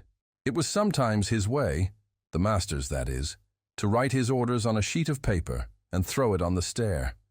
We've had nothing else this week back, nothing but papers and a closed door, and the very meals left there to be smuggled in when nobody was looking. Well, sir, every day, aye, and twice and thrice in the same day, there have been orders and complaints, and I have been sent flying to all the wholesale chemists in town. Every time I brought the stuff back, there would be another paper telling me to return it, because it was not pure, and another order to a different firm. This drug is wanted bitter bad, sir, whatever for. Have you any of these papers? Asked Mr. Utterson. Poole felt in his pocket and handed out a crumpled note, which the lawyer, bending nearer to the candle, carefully examined. Its contents ran thus. Dr. Jekyll presents his compliments to Messrs. Maw. He assures them that their last sample is impure and quite useless for his present purpose. In the year 18, Dr. J purchased a somewhat large quantity from Messrs. M. He now begs them to search with most sedulous care, and should any of the same quality be left, forward it to him at once. Expense is no consideration. The importance of this to Dr. J can hardly be exaggerated. So far the letter had run composedly enough, but here, with a sudden splutter of the pen, the writer's emotion had broken loose. For God's sake, he added, find me some of the old. This is a strange note, said Mr. Utterson, and then sharply, how do you come to have it open? The man at Maw's was main angry, sir, and he threw it back to me like so much dirt, returned Poole. This is unquestionably the doctor's hand, do you know? Resumed the lawyer. I thought it looked like it, said the servant rather sulkily. And then, with another voice, but what matters hand of right? He said. I've seen him. Seen him? Repeated Mr. Utterson. Well? That's it, said Poole. It was this way. I came suddenly into the theatre from the garden. It seems he had slipped out to look for this drug or whatever it is. For the cabinet door was open, and there he was at the far end of the room digging among the crates. He looked up when I came in, gave a kind of cry, and whipped upstairs into the cabinet. It was but for 1 minute that I saw him, but the hair stood upon my head like quills. Sir, if that was my master, why had he a mask upon his face? If it was my master, why did he cry out like a rat and run from me? I have served him long enough. And then... The man paused and passed his hand over his face. These are all very strange circumstances, said Mr. Utterson, but I think I begin to see daylight. Your master, Poole, is plainly seized with one of those maladies that both torture and deform the sufferer. Hence, for aught I know, the alteration of his voice. Hence the mask and the avoidance of his friends. Hence his eagerness to find this drug, by means of which the poor soul retains some hope of ultimate recovery. God grant that he be not deceived. There is my explanation. It is sad enough, Poole, aye, and appalling to consider, but it is plain and natural, hangs well together, and delivers us from all exorbitant alarms. Sir, said the butler, turning to a sort of mottled pallor, that thing was not my master, and there's the truth. My master, here he looked round him and began to whisper, is a tall, fine build of a man, and this was more of a dwarf. Utterson attempted to protest. Oh, sir, cried Poole, do you think I do not know my master after 20 years? Do you think I do not know where his head comes to in the cabinet door, where I saw him every morning of my life? No, sir, that thing in the mask was never Dr. Jekyll. God knows what it was, but it was never Dr. Jekyll, and it is the belief of my heart that there was murder done. Poole, replied the lawyer, if you say that, it will become my duty to make certain. Much as I desire to spare your master's feelings, much as I am puzzled by this note which seems to prove him to be still alive, I shall consider it my duty to break in that door. Ah, Mr. Utterson, that's talking, cried the butler. And now comes the second question, resumed Utterson. Who is going to do it? Why, you and me, sir, was the undaunted reply. That's very well said, returned the lawyer. And whatever comes of it, I shall make it my business to see you are no loser.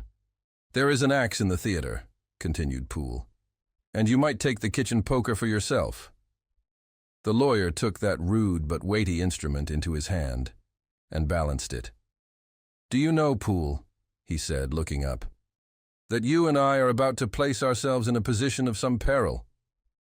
You may say so, sir, indeed, returned the butler. It is well, then, that we should be frank, said the other. We both think more than we have said. Let us make a clean breast. This masked figure that you saw, did you recognize it? Well, sir, it went so quick, and the creature was so doubled up, "That I could hardly swear to that," was the answer. "But if you mean, was it Mr. Hyde? Why, yes, I think it was. You see, it was much of the same bigness, and it had the same quick, light way with it.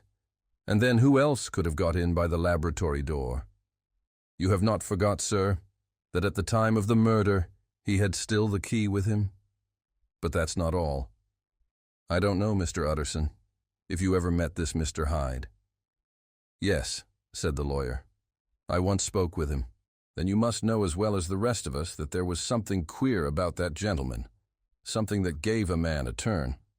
I don't know rightly how to say it, sir, beyond this, that you felt in your marrow kind of cold and thin."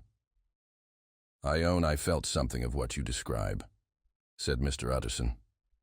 "Quite so, sir," returned Poole. "Well, when that masked thing like a monkey jumped from among the chemicals and whipped into the cabinet, it went down my spine like ice.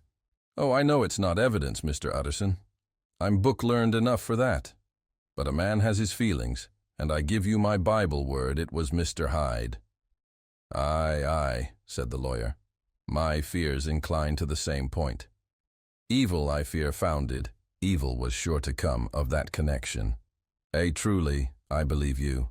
I believe poor Harry is killed, and I believe his murderer, for what purpose God alone can tell, is still lurking in his victim's room. Well, let our name be vengeance. Call Bradshaw." The footman came at the summons, very white and nervous. "Pull yourself together, Bradshaw," said the lawyer. "This suspense, I know, is telling upon all of you, but it is now our intention to make an end of it.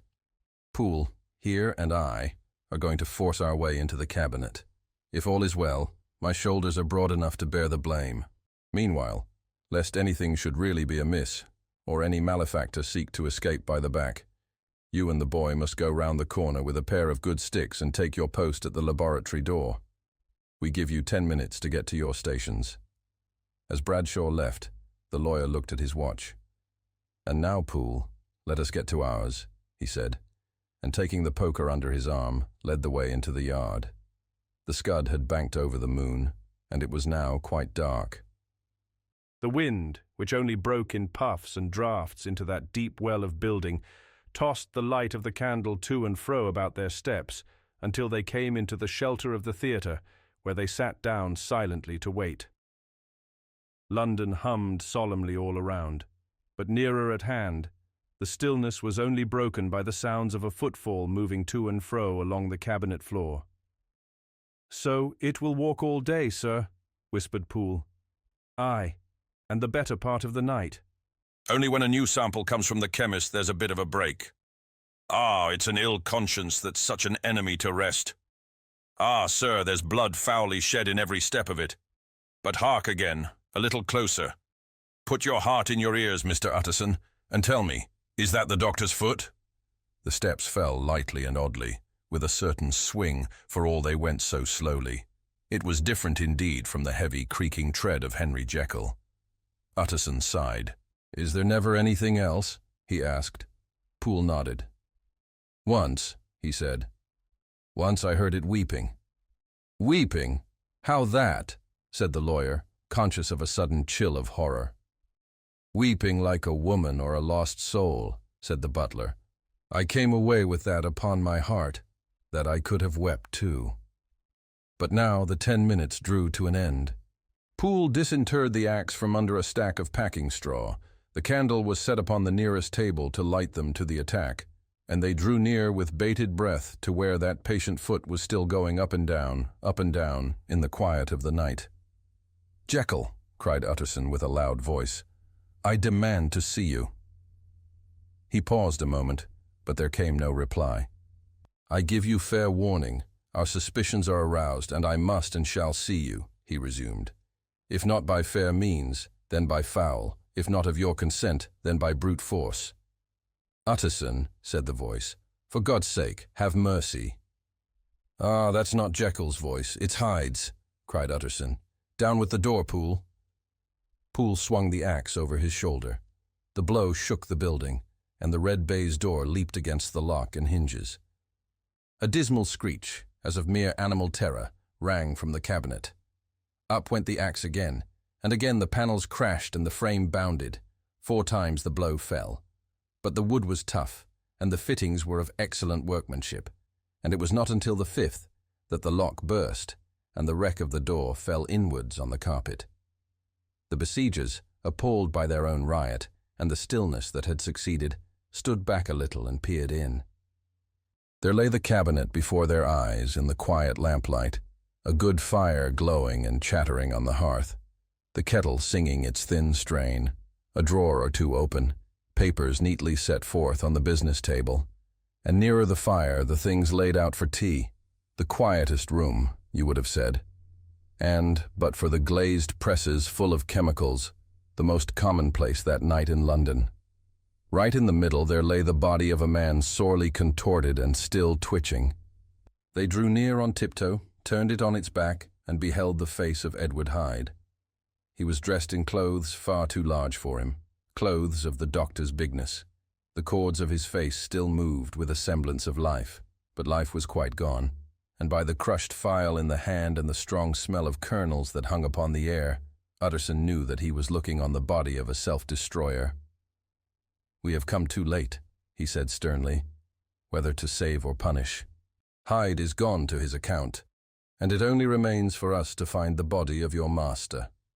The far greater proportion of the building was occupied by the theatre, which filled almost the whole ground story and was lighted from above, and by the cabinet, which formed an upper story at one end and looked upon the court.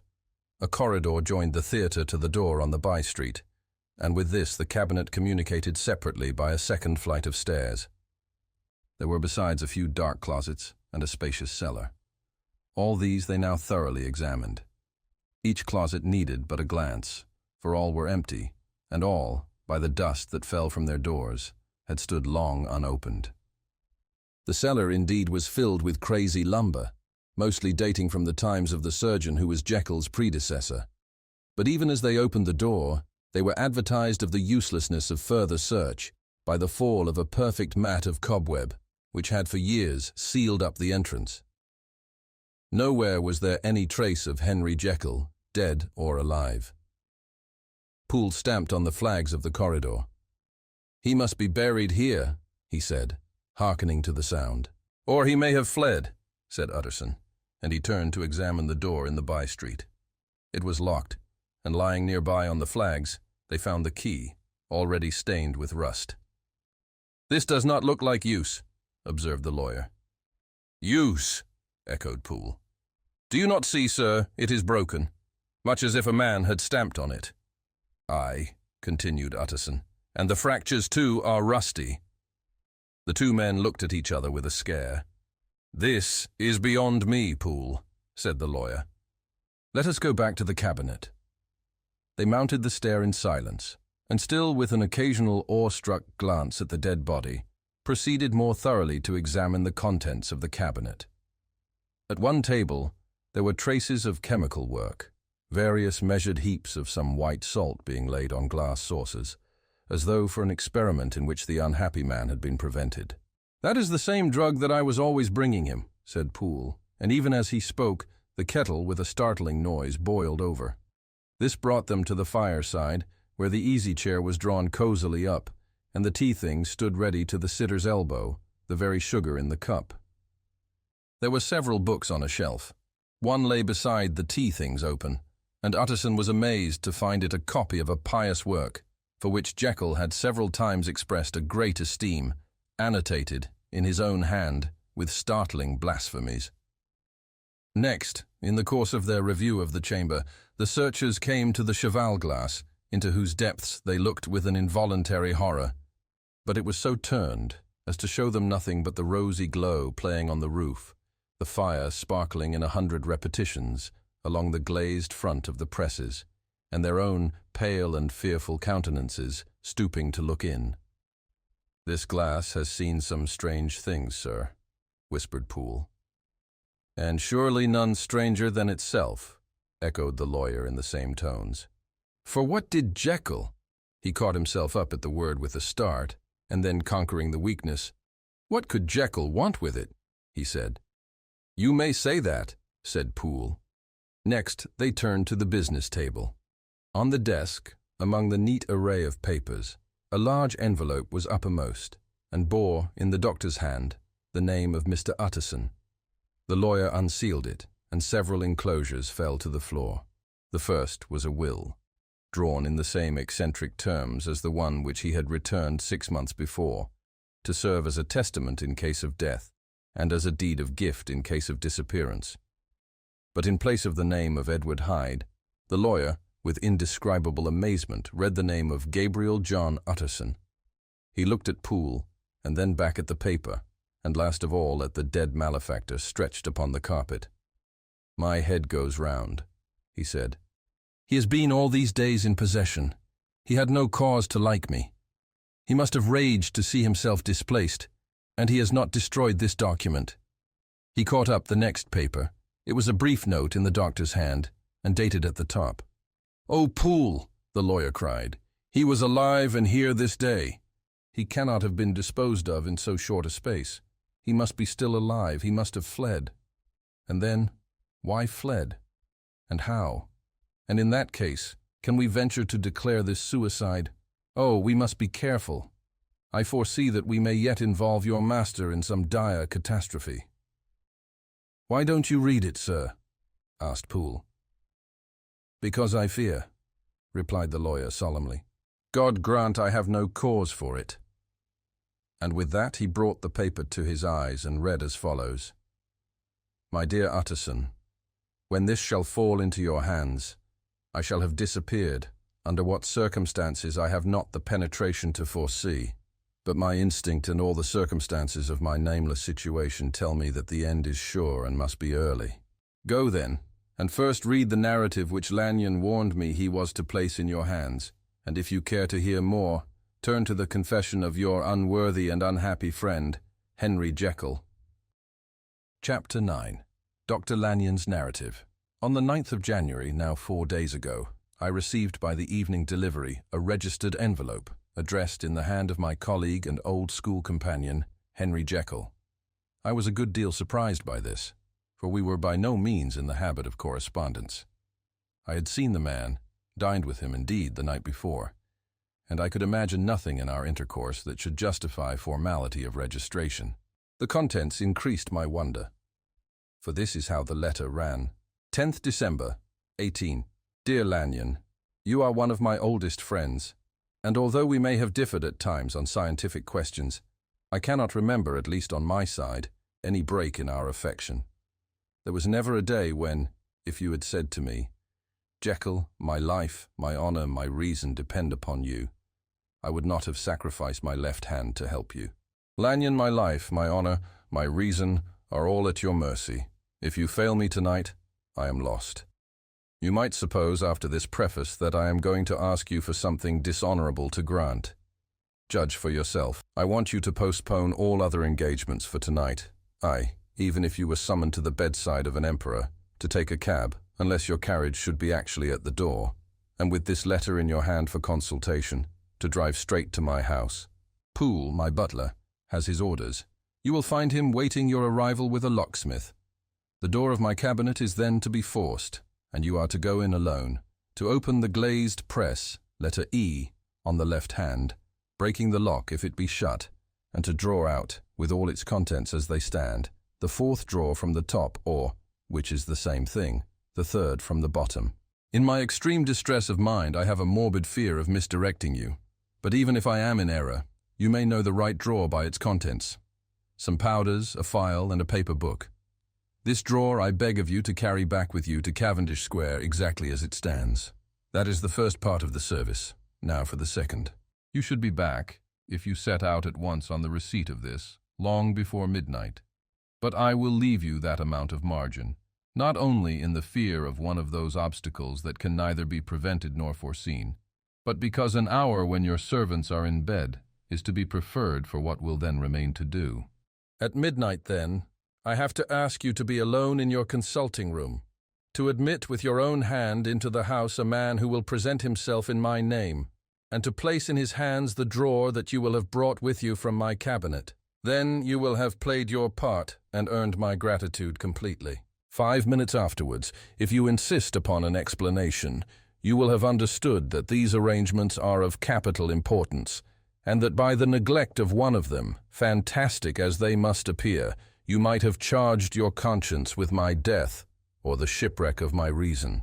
Confident as I am that you will not trifle with this appeal, my heart sinks, and my hand trembles at the bare thought of such a possibility. Think of me at this hour, in a strange place, laboring under a blackness of distress that no fancy can exaggerate, and yet well aware that, if you will but punctually serve me, my troubles will roll away like a story that is told.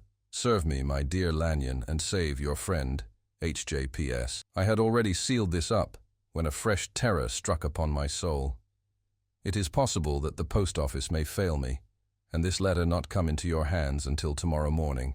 In that case, dear Lanyon, do my errand when it shall be most convenient for you in the course of the day, and once more expect my messenger at midnight.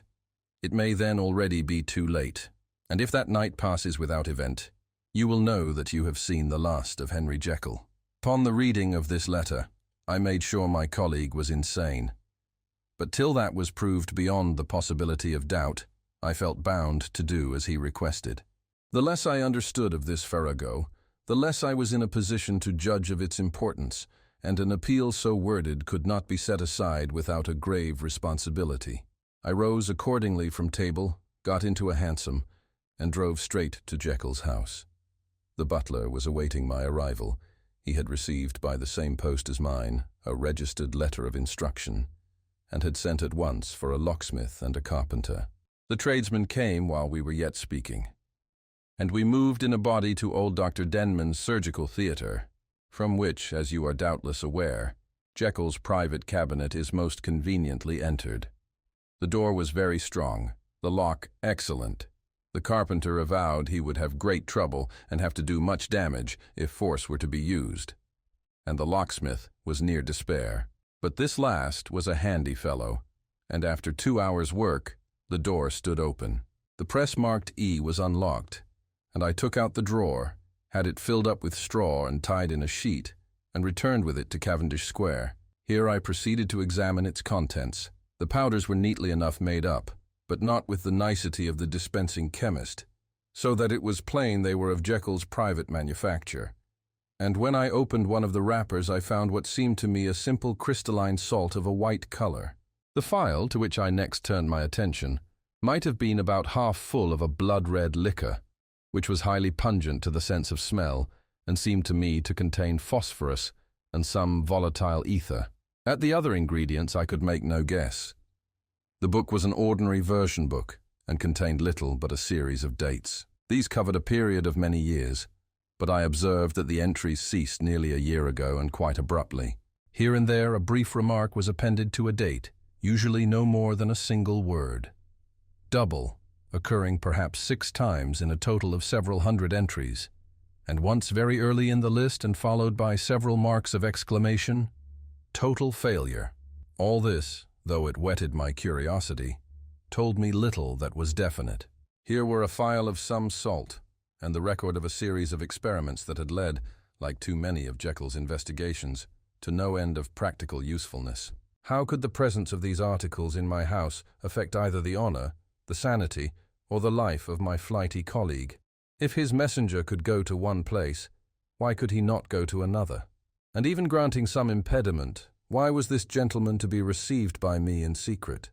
The more I reflected, the more convinced I grew that I was dealing with a case of cerebral disease, and though I dismissed my servants to bed, I loaded an old revolver, that I might be found in some posture of self-defense. 12 o'clock had scarce rung out over London, ere the knocker sounded very gently on the door. I went myself at the summons and found a small man crouching against the pillars of the portico. "Are you come from Dr. Jekyll?" I asked. He told me yes by a constrained gesture, and when I had bidden him enter, he did not obey me without a searching backward glance into the darkness of the square. There was a policeman not far off, advancing with his bull's eye open, and at the sight, I thought my visitor started and made greater haste. These particulars struck me, I confess, disagreeably, and as I followed him into the bright light of the consulting room, I kept my hand ready on my weapon. Here, at last, I had a chance of clearly seeing him. I had never set eyes on him before. So much was certain. He was small, as I have said. I was struck, besides, with the shocking expression of his face, with his remarkable combination of great muscular activity and great apparent debility of constitution, and, last but not least, with the odd, subjective disturbance caused by his neighborhood. This bore some resemblance to incipient rigor, and was accompanied by a marked sinking of the pulse. At the time, I set it down to some idiosyncratic, personal distaste, and merely wondered at the acuteness of the symptoms. But I have since had reason to believe the cause to lie much deeper in the nature of man, and to turn on some nobler hinge than the principle of hatred. This person, who had thus, from the first moment of his entrance, struck in me what I can only describe as a disgustful curiosity, was dressed in a fashion that would have made an ordinary person laughable.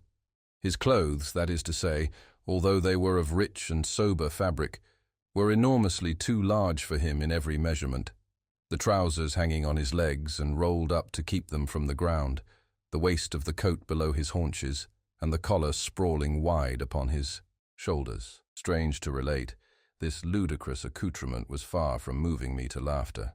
Rather, as there was something abnormal and misbegotten in the very essence of the creature that now faced me, something seizing, surprising, and revolting. This fresh disparity seemed but to fit in with and to reinforce it, so that to my interest in the man's nature and character, there was added a curiosity as to his origin, his life, his fortune, and status in the world. These observations, though they have taken so great a space to be set down in, were yet the work of a few seconds. My visitor was, indeed, on fire with somber excitement. "Have you got it?" he cried. "Have you got it?" And so lively was his impatience that he even laid his hand upon my arm and sought to shake me. I put him back, conscious at his touch of a certain icy pang along my blood. "Come, sir," said I. "You forget that I have not yet the pleasure of your acquaintance. Be seated, if you please."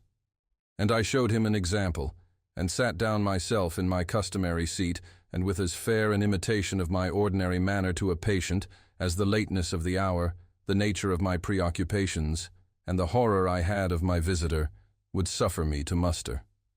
"I beg your pardon, Dr. Lanyon," he replied civilly enough.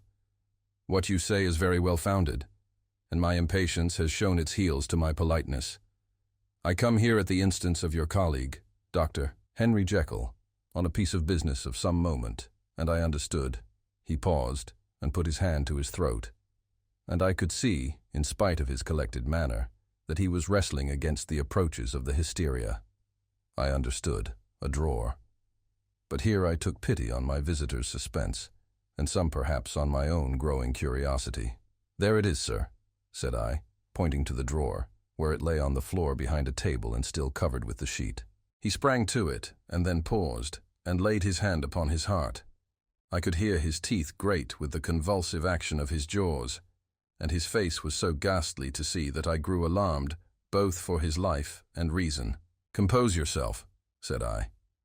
He turned a dreadful smile to me, and as if with the decision of despair, plucked away the sheet. At sight of the contents, he uttered one loud sob of such immense relief that I sat petrified, and the next moment, in a voice that was already fairly well under control, "Have you a graduated glass?" he asked. I rose from my place with something of an effort, and gave him what he asked. He thanked me with a smiling nod, measured out a few minims of the red tincture, and added one of the powders. The mixture, which was at first of a reddish hue, began, in proportion as the crystals melted, to brighten in color, to effervesce audibly, and to throw off small fumes of vapor. Suddenly, and at the same moment, the ebullition ceased, and the compound changed to a dark purple, which faded again more slowly to a watery green. My visitor, who had watched these metamorphoses with a keen eye, smiled, set down the glass upon the table, and then turned and looked upon me with an air of scrutiny. "And now," said he, "to settle what remains. Will you be wise? Will you be guided? Will you suffer me to take this glass in my hand, and to go forth from your house without further parley? Or has the greed of curiosity too much command of you? Think before you answer, For it shall be done as you decide. As you decide, you shall be left as you were before, and neither richer nor wiser, unless the sense of service rendered to a man in mortal distress may be counted as a kind of riches of the soul. Or, if you shall so prefer to choose, a new province of knowledge and new avenues to fame and power shall be laid open to you, here, in this room, upon the instant, and your sight shall be blasted by a prodigy to stagger the unbelief of Satan. Sir, said I, affecting a coolness that I was far from truly possessing, you speak enigmas, and you will perhaps not wonder that I hear you with no very strong impression of belief. But I have gone too far in the way of inexplicable services to pause before I see the end. It is well, replied my visitor. Lanyon, you remember your vows.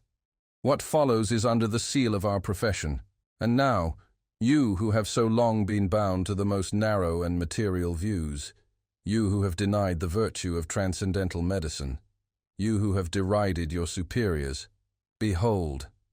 He put the glass to his lips and drank at one gulp. A cry followed.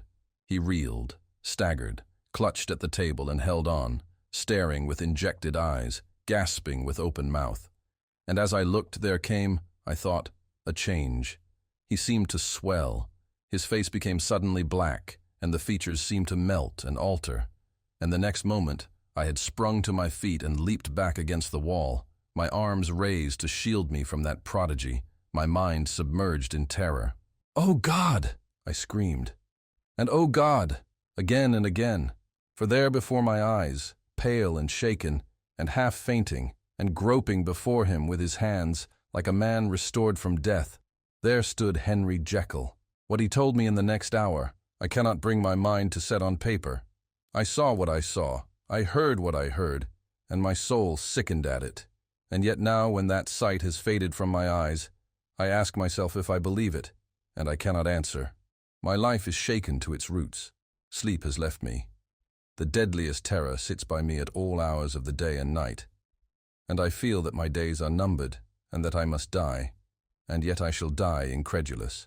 As for the moral turpitude that man unveiled to me, even with tears of penitence, I cannot even in memory dwell on it without a start of horror. I will say but one thing, Utterson, and that, if you can bring your mind to credit it, will be more than enough. The creature who crept into my house that night was, on Jekyll's own confession, known by the name of Hyde, and hunted for in every corner of the land as the murderer of Carew. Hasty Lanyon. Chapter 10. Henry Jekyll's full statement of the case. I was born in the year 18, to a large fortune, endowed besides with excellent parts, inclined by nature to industry, fond of the respect of the wise and good among my fellowmen, and thus, as might have been supposed, with every guarantee of an honorable and distinguished future. And indeed the worst of my faults was a certain impatient gaiety of disposition, such as has made the happiness of many, but such as I found it hard to reconcile with my imperious desire to carry my head high, and wear a more than commonly grave countenance before the public. Hence it came about that I concealed my pleasures, and that when I reached years of reflection, and began to look round me and take stock of my progress and position in the world, I stood already committed to a profound duplicity of life. Many a man would have even blazoned such irregularities as I was guilty of, but from the high views that I had set before me, I regarded and hid them with an almost morbid sense of shame. It was thus rather the exacting nature of my aspirations than any particular degradation in my faults that made me what I was, and with even a deeper trench than in the majority of men, severed in me those provinces of good and ill which divide and compound man's dual nature. In this case, I was driven to reflect deeply and inveterately on that hard law of life, which lies at the root of religion and is one of the most plentiful springs of distress. Though so profound a double-dealer, I was in no sense a hypocrite. Both sides of me were in dead earnest. I was no more myself when I laid aside restraint and plunged in shame than when I labored in the eye of day at the furtherance of knowledge or the relief of sorrow and suffering. And it chanced that the direction of my scientific studies, which led wholly towards the mystic and the transcendental, reacted and shed a strong light on this consciousness of the perennial war among my members. With every day, and from both sides of my intelligence, the moral and the intellectual, I thus drew steadily nearer to that truth, by whose partial discovery I have been doomed to such a dreadful shipwreck. That man is not truly one, but truly two. I say two, because the state of my own knowledge does not pass beyond that point. Others will follow, others will outstrip me on the same lines, and I hazard the guess that man will be ultimately known for a mere polity of multifarious, incongruous and independent denizens. I, for my part, from the nature of my life, advanced infallibly in one direction and in one direction only. It was on the moral side, and in my own person, that I learned to recognize the thorough and primitive duality of man. I saw that, of the two natures that contended in the field of my consciousness, even if I could rightly be said to be either, it was only because I was radically both. And from an early date, even before the course of my scientific discoveries had begun to suggest the most naked possibility of such a miracle, I had learned to dwell with pleasure, as a beloved daydream, on the thought of the separation of these elements. If each, I told myself, could be housed in separate identities, life would be relieved of all that was unbearable.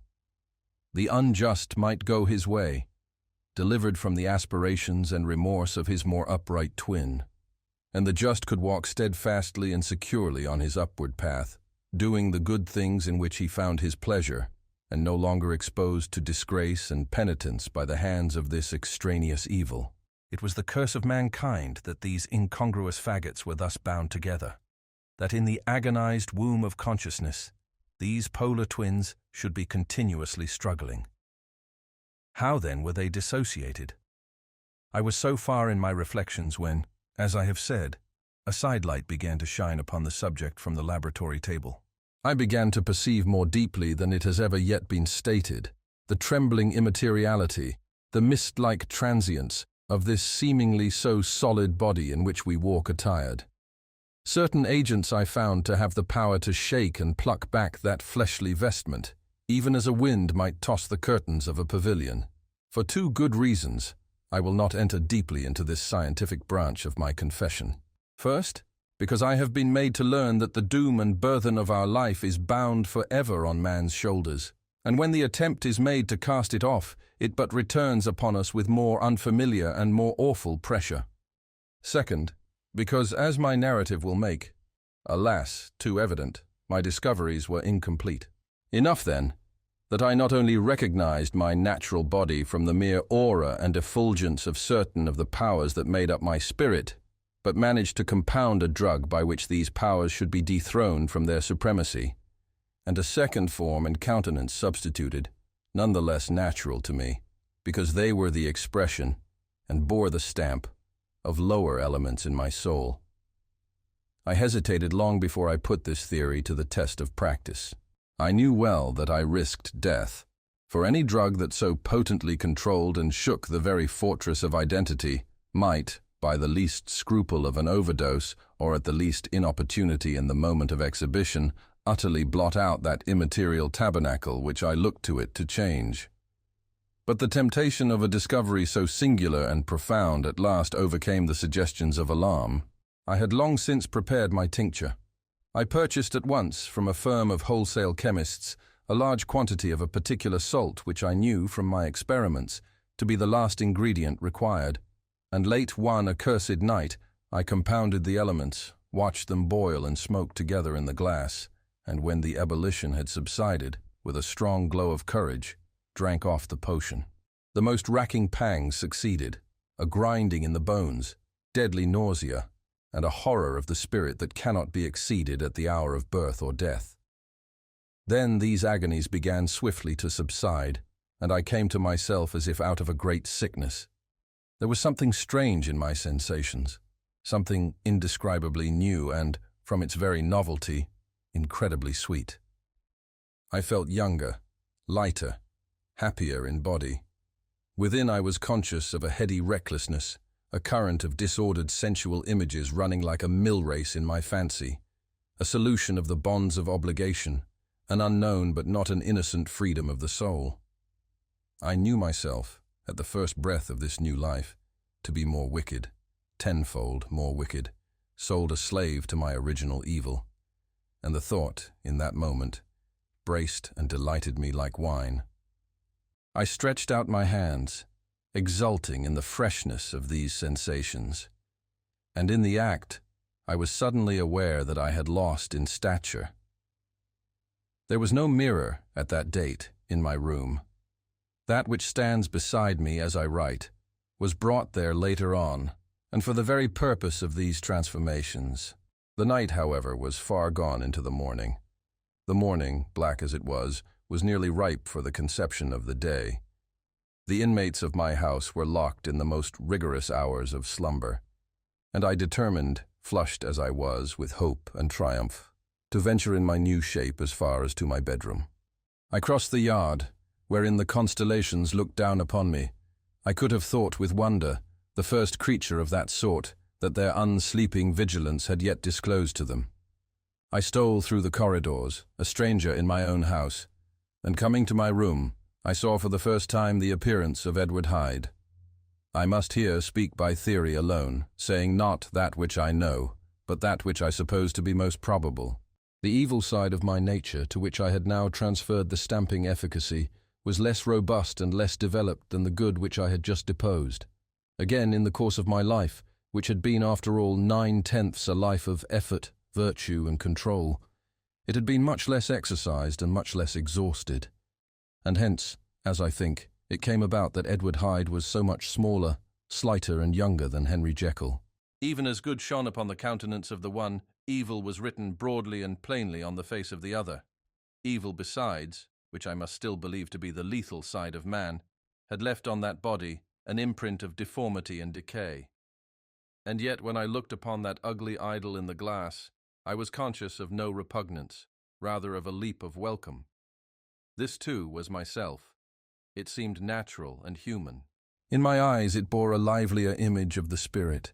It seemed more express and single than the imperfect and divided countenance I had been hitherto accustomed to call mine. And in so far I was doubtless right. I have observed that when I wore the semblance of Edward Hyde, none could come near to me at first without a visible misgiving of the flesh. This, as I take it, was because all human beings, as we meet them, are commingled out of good and evil, and Edward Hyde, alone in the ranks of mankind, was pure evil. I lingered but a moment at the mirror. The second and conclusive experiment had yet to be attempted. It yet remained to be seen if I had lost my identity beyond redemption and must flee before daylight from a house that was no longer mine. And hurrying back to my cabinet, I once more prepared and drank the cup, once more suffered the pangs of dissolution, and came to myself once more with the character, the stature, and the face of Henry Jekyll. That night I had come to the fatal crossroads. Had I approached my discovery in a more noble spirit, had I risked the experiment while under the empire of generous or pious aspirations, all must have been otherwise. And from these agonies of death and birth, I had come forth an angel instead of a fiend. The drug had no discriminating action. It was neither diabolical nor divine. It but shook the doors of the prison house of my disposition, and like the captives of Philippi, that which stood within ran forth. At that time my virtue slumbered. My evil, kept awake by ambition, was alert and swift to seize the occasion, and the thing that was projected was Edward Hyde. Hence, although I had now two characters as well as two appearances, one was wholly evil, and the other was still the old Henry Jekyll, that incongruous compound of whose reformation and improvement I had already learned to despair. The movement was thus wholly toward the worse. Even at that time, I had not conquered my aversions to the dryness of a life of study. I would still be merrily disposed at times, and as my pleasures were, to say the least, undignified, and I was not only well known and highly considered, but growing towards the elderly man, this incoherency of my life was daily growing more unwelcome. It was on this side that my new power tempted me until I fell in slavery.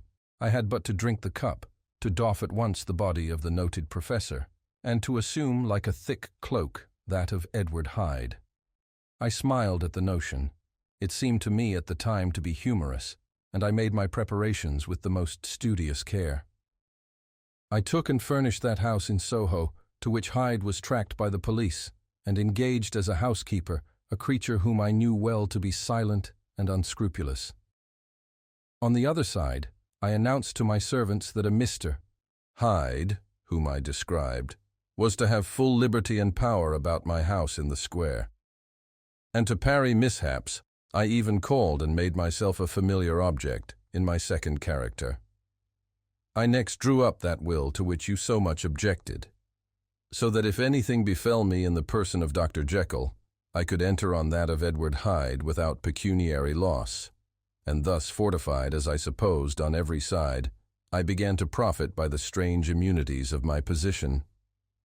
Men have before hired bravos to transact their crimes, while their own person and reputation sat under shelter. I was the first that ever did so for his pleasures. I was the first that could plod in the public eye with a load of genial respectability, and in a moment, like a schoolboy, strip off these lendings and spring headlong into the sea of liberty. But for me, in my impenetrable mantle, the safety was complete. Think of it. I did not even exist. Let me but escape into my laboratory door. Give me but a second or two to mix and swallow the draught that I had always standing ready. And whatever he had done, Edward Hyde would pass away like the stain of breath upon a mirror, and there in his stead, quietly at home, trimming the midnight lamp in his study, a man who could afford to laugh at suspicion, would be Henry Jekyll. The pleasures which I made haste to seek in my disguise were, as I have said, undignified. I would scarce use a harder term. But in the hands of Edward Hyde, they soon began to turn toward the monstrous. When I would come back from these excursions, I was often plunged into a kind of wonder at my vicarious depravity. This familiar that I called out of my own soul and sent forth alone to do his good pleasure was a being inherently malign and villainous. His every act and thought centered on self, drinking pleasure with bestial avidity from any degree of torture to another, relentless like a man of stone. Henry Jekyll stood at times aghast before the acts of Edward Hyde, but the situation was apart from ordinary laws and insidiously relaxed the grasp of conscience. It was Hyde, after all, and Hyde alone that was guilty. Jekyll was no worse. He woke again to his good qualities seemingly unimpaired. He would even make haste where it was possible to undo the evil done by Hyde. And thus his conscience slumbered. Into the details of the infamy at which I thus connived, for even now I can scarce grant that I committed it, I have no design of entering. I mean but to point out the warnings and the successive steps with which my chastisement approached. I met with one accident which, as it brought on no consequence, I shall no more than mention. An act of cruelty to a child aroused against me the anger of a passer-by, whom I recognized the other day in the person of your kinsman. The doctor and the child's family joined him. There were moments when I feared for my life, and at last, in order to pacify their too just resentment, Edward Hyde had to bring them to the door and pay them in a check drawn in the name of Henry Jekyll.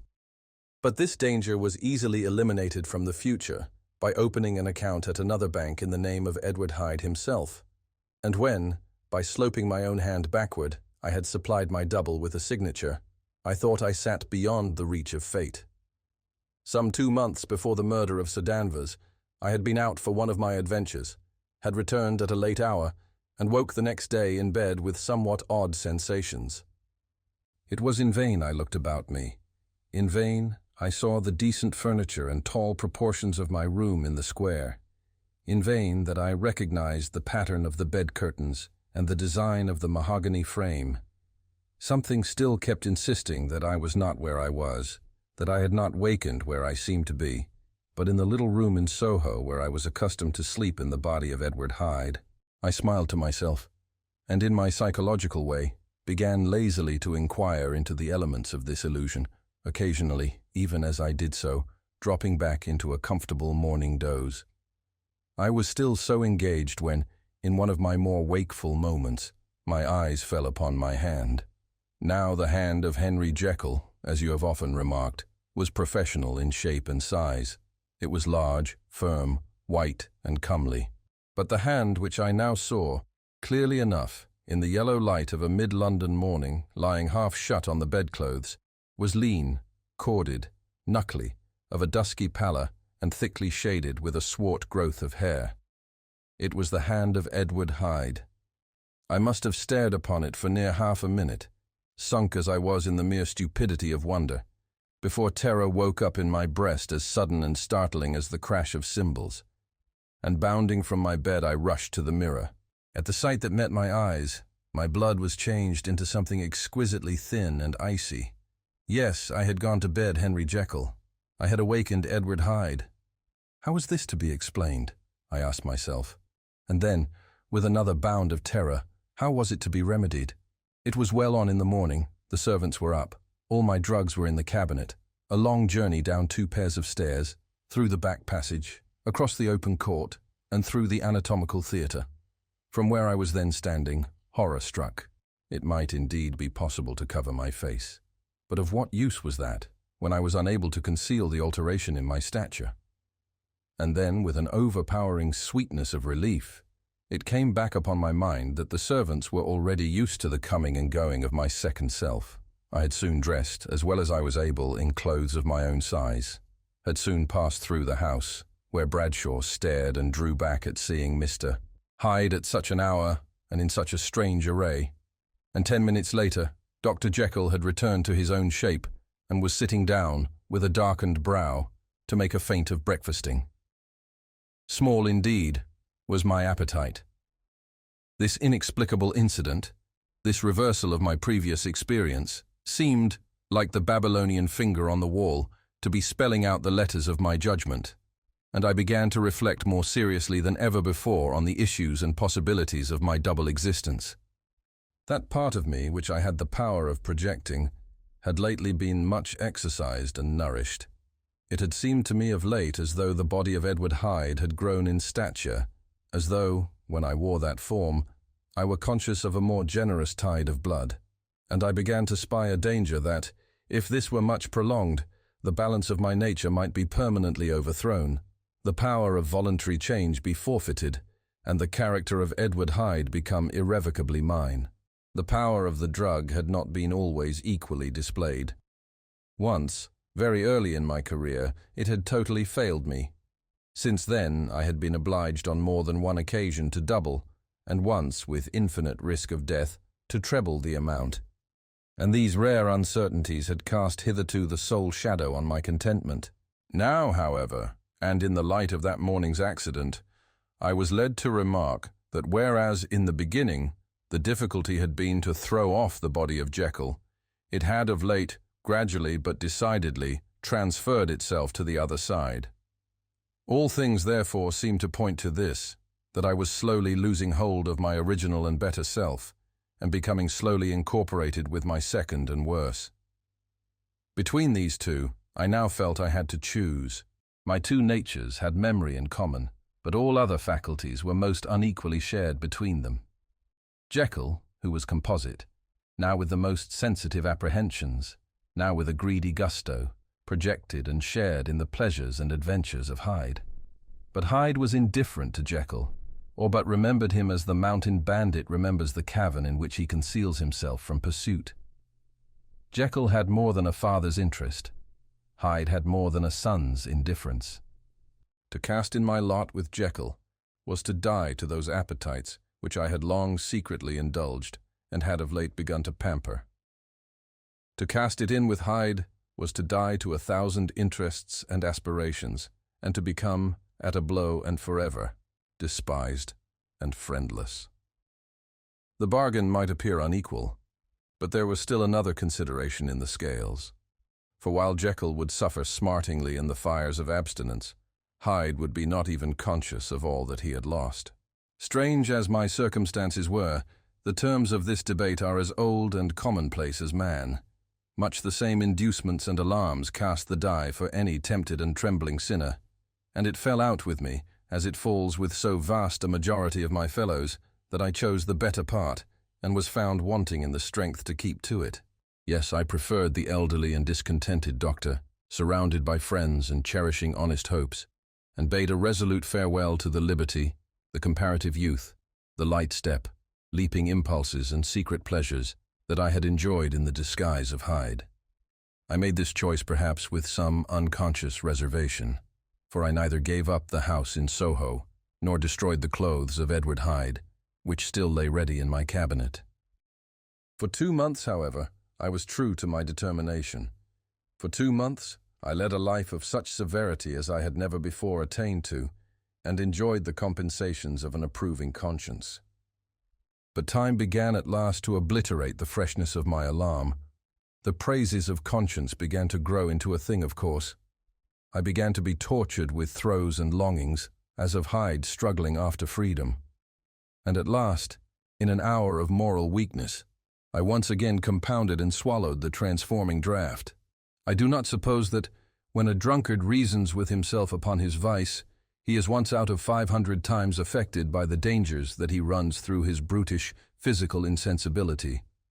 Neither had I, long as I had considered my position, made enough allowance for the complete moral insensibility and insensate readiness to evil which were the leading characters of Edward Hyde.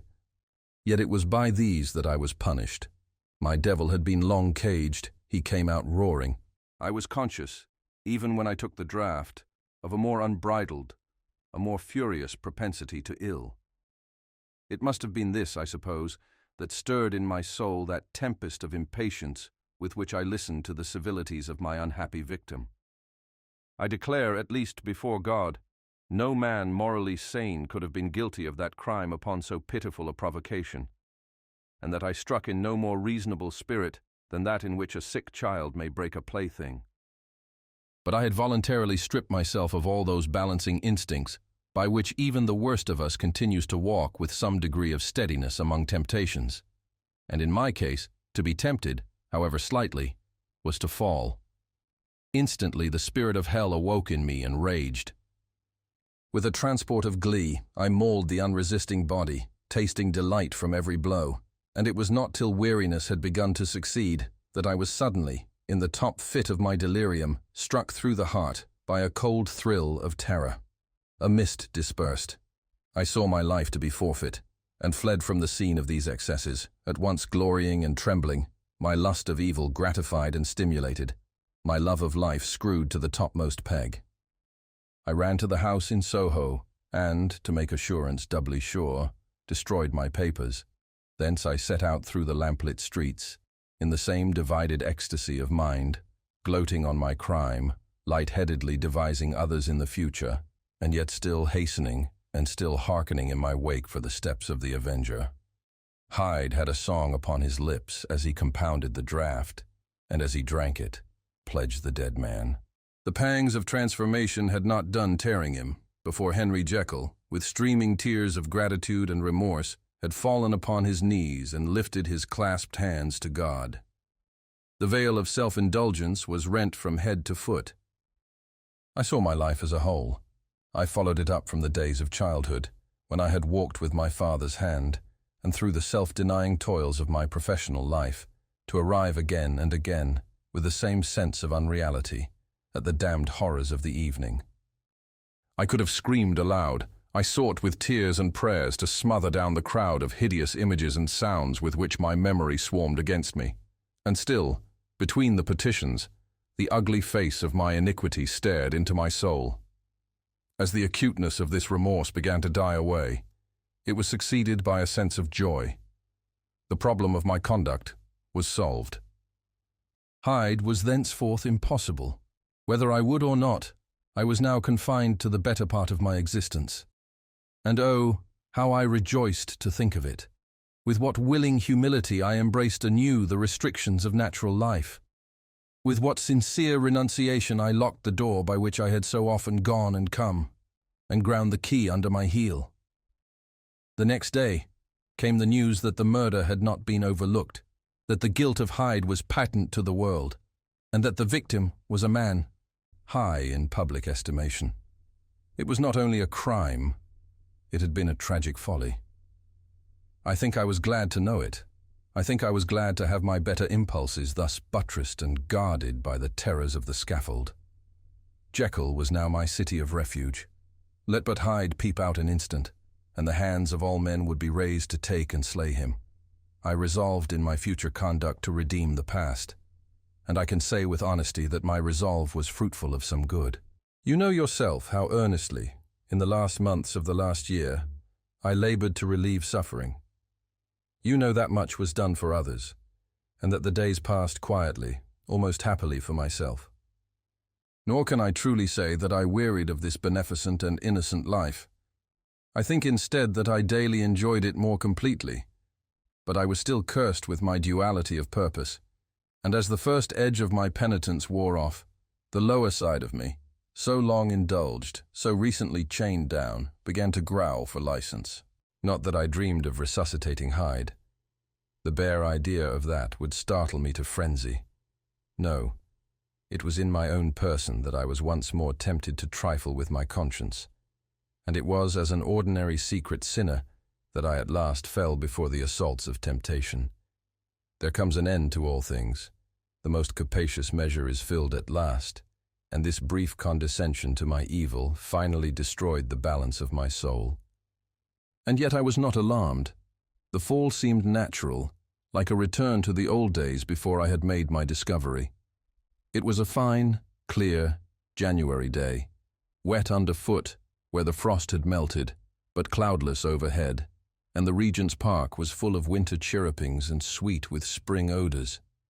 I sat in the sun on a bench, the animal within me licking the chops of memory, the spiritual side a little drowsed, promising subsequent penitence, but not yet moved to begin. After all, I reflected, I was like my neighbors, and then I smiled, comparing myself with other men, comparing my active goodwill with the lazy cruelty of their neglect. And at the very moment of that vainglorious thought, a qualm came over me, a horrid nausea, and the most deadly shuddering. These passed away, and left me faint. And then, as in its turn faintness subsided, I began to be aware of a change in the temper of my thoughts, a greater boldness, a contempt of danger, a solution of the bonds of obligation. I looked down. My clothes hung formlessly on my shrunken limbs. The hand that lay on my knee was corded and hairy. I was once more Edward Hyde. A moment before I had been safe of all men's respect, wealthy, beloved, the cloth laying for me in the dining room at home, and now I was the common quarry of mankind, hunted, houseless, a known murderer, thrall to the gallows. My reason wavered, but it did not fail me utterly. I have more than once observed that in my second character, my faculties seemed sharpened to a point, and my spirits more tensely elastic. Thus it came about that, where Jekyll perhaps might have succumbed, Hyde rose to the importance of the moment. My drugs were in one of the presses of my cabinet. How was I to reach them? That was the problem that, crushing my temples in my hands, I set myself to solve. The laboratory door I had closed. If I sought to enter by the house, my own servants would consign me to the gallows. I saw I must employ another hand, and thought of Lanyon. How was he to be reached? How persuaded? Supposing that I escaped capture in the streets, how was I to make my way into his presence? And how should I, an unknown and displeasing visitor, prevail on the famous physician to rifle the study of his colleague, Dr. Jekyll? Then I remembered that of my original character. One part remained to me. I could write my own hand. And once I had conceived that kindling spark, the way that I must follow became lighted up from end to end. Thereupon, I arranged my clothes as best I could, and summoning a passing hansom, drove to an hotel in Portland Street, the name of which I chanced to remember. At my appearance, which was indeed comical enough, however tragic a fate these garments covered, the driver could not conceal his mirth. I gnashed my teeth upon him with a gust of devilish fury, and the smile withered from his face, happily for him, yet more happily for myself, for in another instant I had certainly dragged him from his perch. At the inn, as I entered, I looked about me with so black a countenance as made the attendants tremble. Not a look did they exchange in my presence, but obsequiously took my orders, led me to a private room, and brought me wherewithal to write. Hyde, in danger of his life, was a creature new to me, shaken with inordinate anger, strung to the pitch of murder, lusting to inflict pain. Yet the creature was astute, mastered his fury with a great effort of the will, composed his 2 important letters, one to Lanyon and one to Poole, and that he might receive actual evidence of their being posted, sent them out with directions that they should be registered. Thenceforward, he sat all day over the fire in the private room, gnawing his nails. There he dined, sitting alone with his fears, the waiter visibly quailing before his eye. And thence, when the night was fully come, he set forth in the corner of a closed cab, and was driven to and fro about the streets of the city. He, I say, I cannot say, that child of hell had nothing human. Nothing lived in him but fear and hatred. And when at last, thinking the driver had begun to grow suspicious, he discharged the cab and ventured on foot, attired in his misfitting clothes, an object marked out for observation, into the midst of the nocturnal passengers, these 2 base passions raged within him like a tempest. He walked fast, hunted by his fears, chattering to himself, skulking through the less frequented thoroughfares, counting the minutes that still divided him from midnight. Once a woman spoke to him, offering, I think, a box of lights. He smote her in the face, and she fled. When I came to myself at Lanyon's, the horror of my old friend perhaps affected me somewhat. I do not know. It was at least but a drop in the sea to the abhorrence with which I looked back upon these hours. A change had come over me. It was no longer the fear of the gallows. It was the horror of being Hyde that racked me. I received Lanyon's condemnation partly in a dream. It was partly in a dream that I came home to my own house and got into bed. I slept after the prostration of the day, with a stringent and profound slumber, which not even the nightmares that wrung me could avail to break. I awoke in the morning shaken, weakened, but refreshed. I still hated and feared the thought of the brute that slept within me, and I had not, of course, forgotten the appalling dangers of the day before. But I was once more at home, in my own house and close to my drugs. And gratitude for my escape shone so strong in my soul that it almost rivaled the brightness of hope. I was stepping leisurely across the court after breakfast, drinking the chill of the air with pleasure, when I was seized again with those indescribable sensations that heralded the change, and I had but the time to gain the shelter of my cabinet, before I was once again raging and freezing with the passions of Hyde. It took on this occasion a double dose to recall me to myself. And alas, 6 hours after, as I sat looking sadly in the fire, the pangs returned, and the drug had to be re-administered. In short, from that day forth it seemed only by a great effort as of gymnastics, and only under the immediate stimulation of the drug, that I was able to wear the countenance of Jekyll. At all hours of the day and night, I would be taken with the premonitory shudder. Above all, if I slept, or even dozed for a moment in my chair, it was always as Hyde that I awakened. Under the strain of this continually impending doom, and by the sleeplessness to which I now condemned myself, even beyond what I had thought possible to man, I became, in my own person, a creature eaten up and emptied by fever, languidly weak both in body and mind, and solely occupied by one thought, the horror of my other self. But when I slept, or when the virtue of the medicine wore off, I would leap almost without transition, for the pangs of transformation grew daily less marked, into the possession of a fancy brimming with images of terror, a soul boiling with causeless hatreds, and a body that seemed not strong enough to contain the raging energies of life. The powers of Hyde seemed to have grown with the sickliness of Jekyll, and certainly the hate that now divided them was equal on each side. With Jekyll, it was a thing of vital instinct. He had now seen the full deformity of that creature that shared with him some of the phenomena of consciousness, and was co-heir with him to death. And beyond these links of community, which in themselves made the most poignant part of his distress, he thought of Hyde, for all his energy of life, as of something not only hellish, but inorganic. This was the shocking thing, that the slime of the pit seemed to utter cries and voices, that the amorphous dust gesticulated and sinned, that what was dead and had no shape, should usurp the offices of life.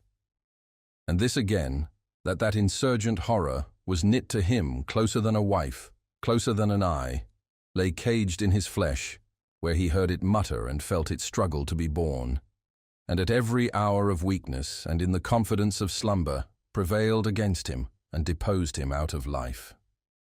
The hatred of Hyde for Jekyll was of a different order.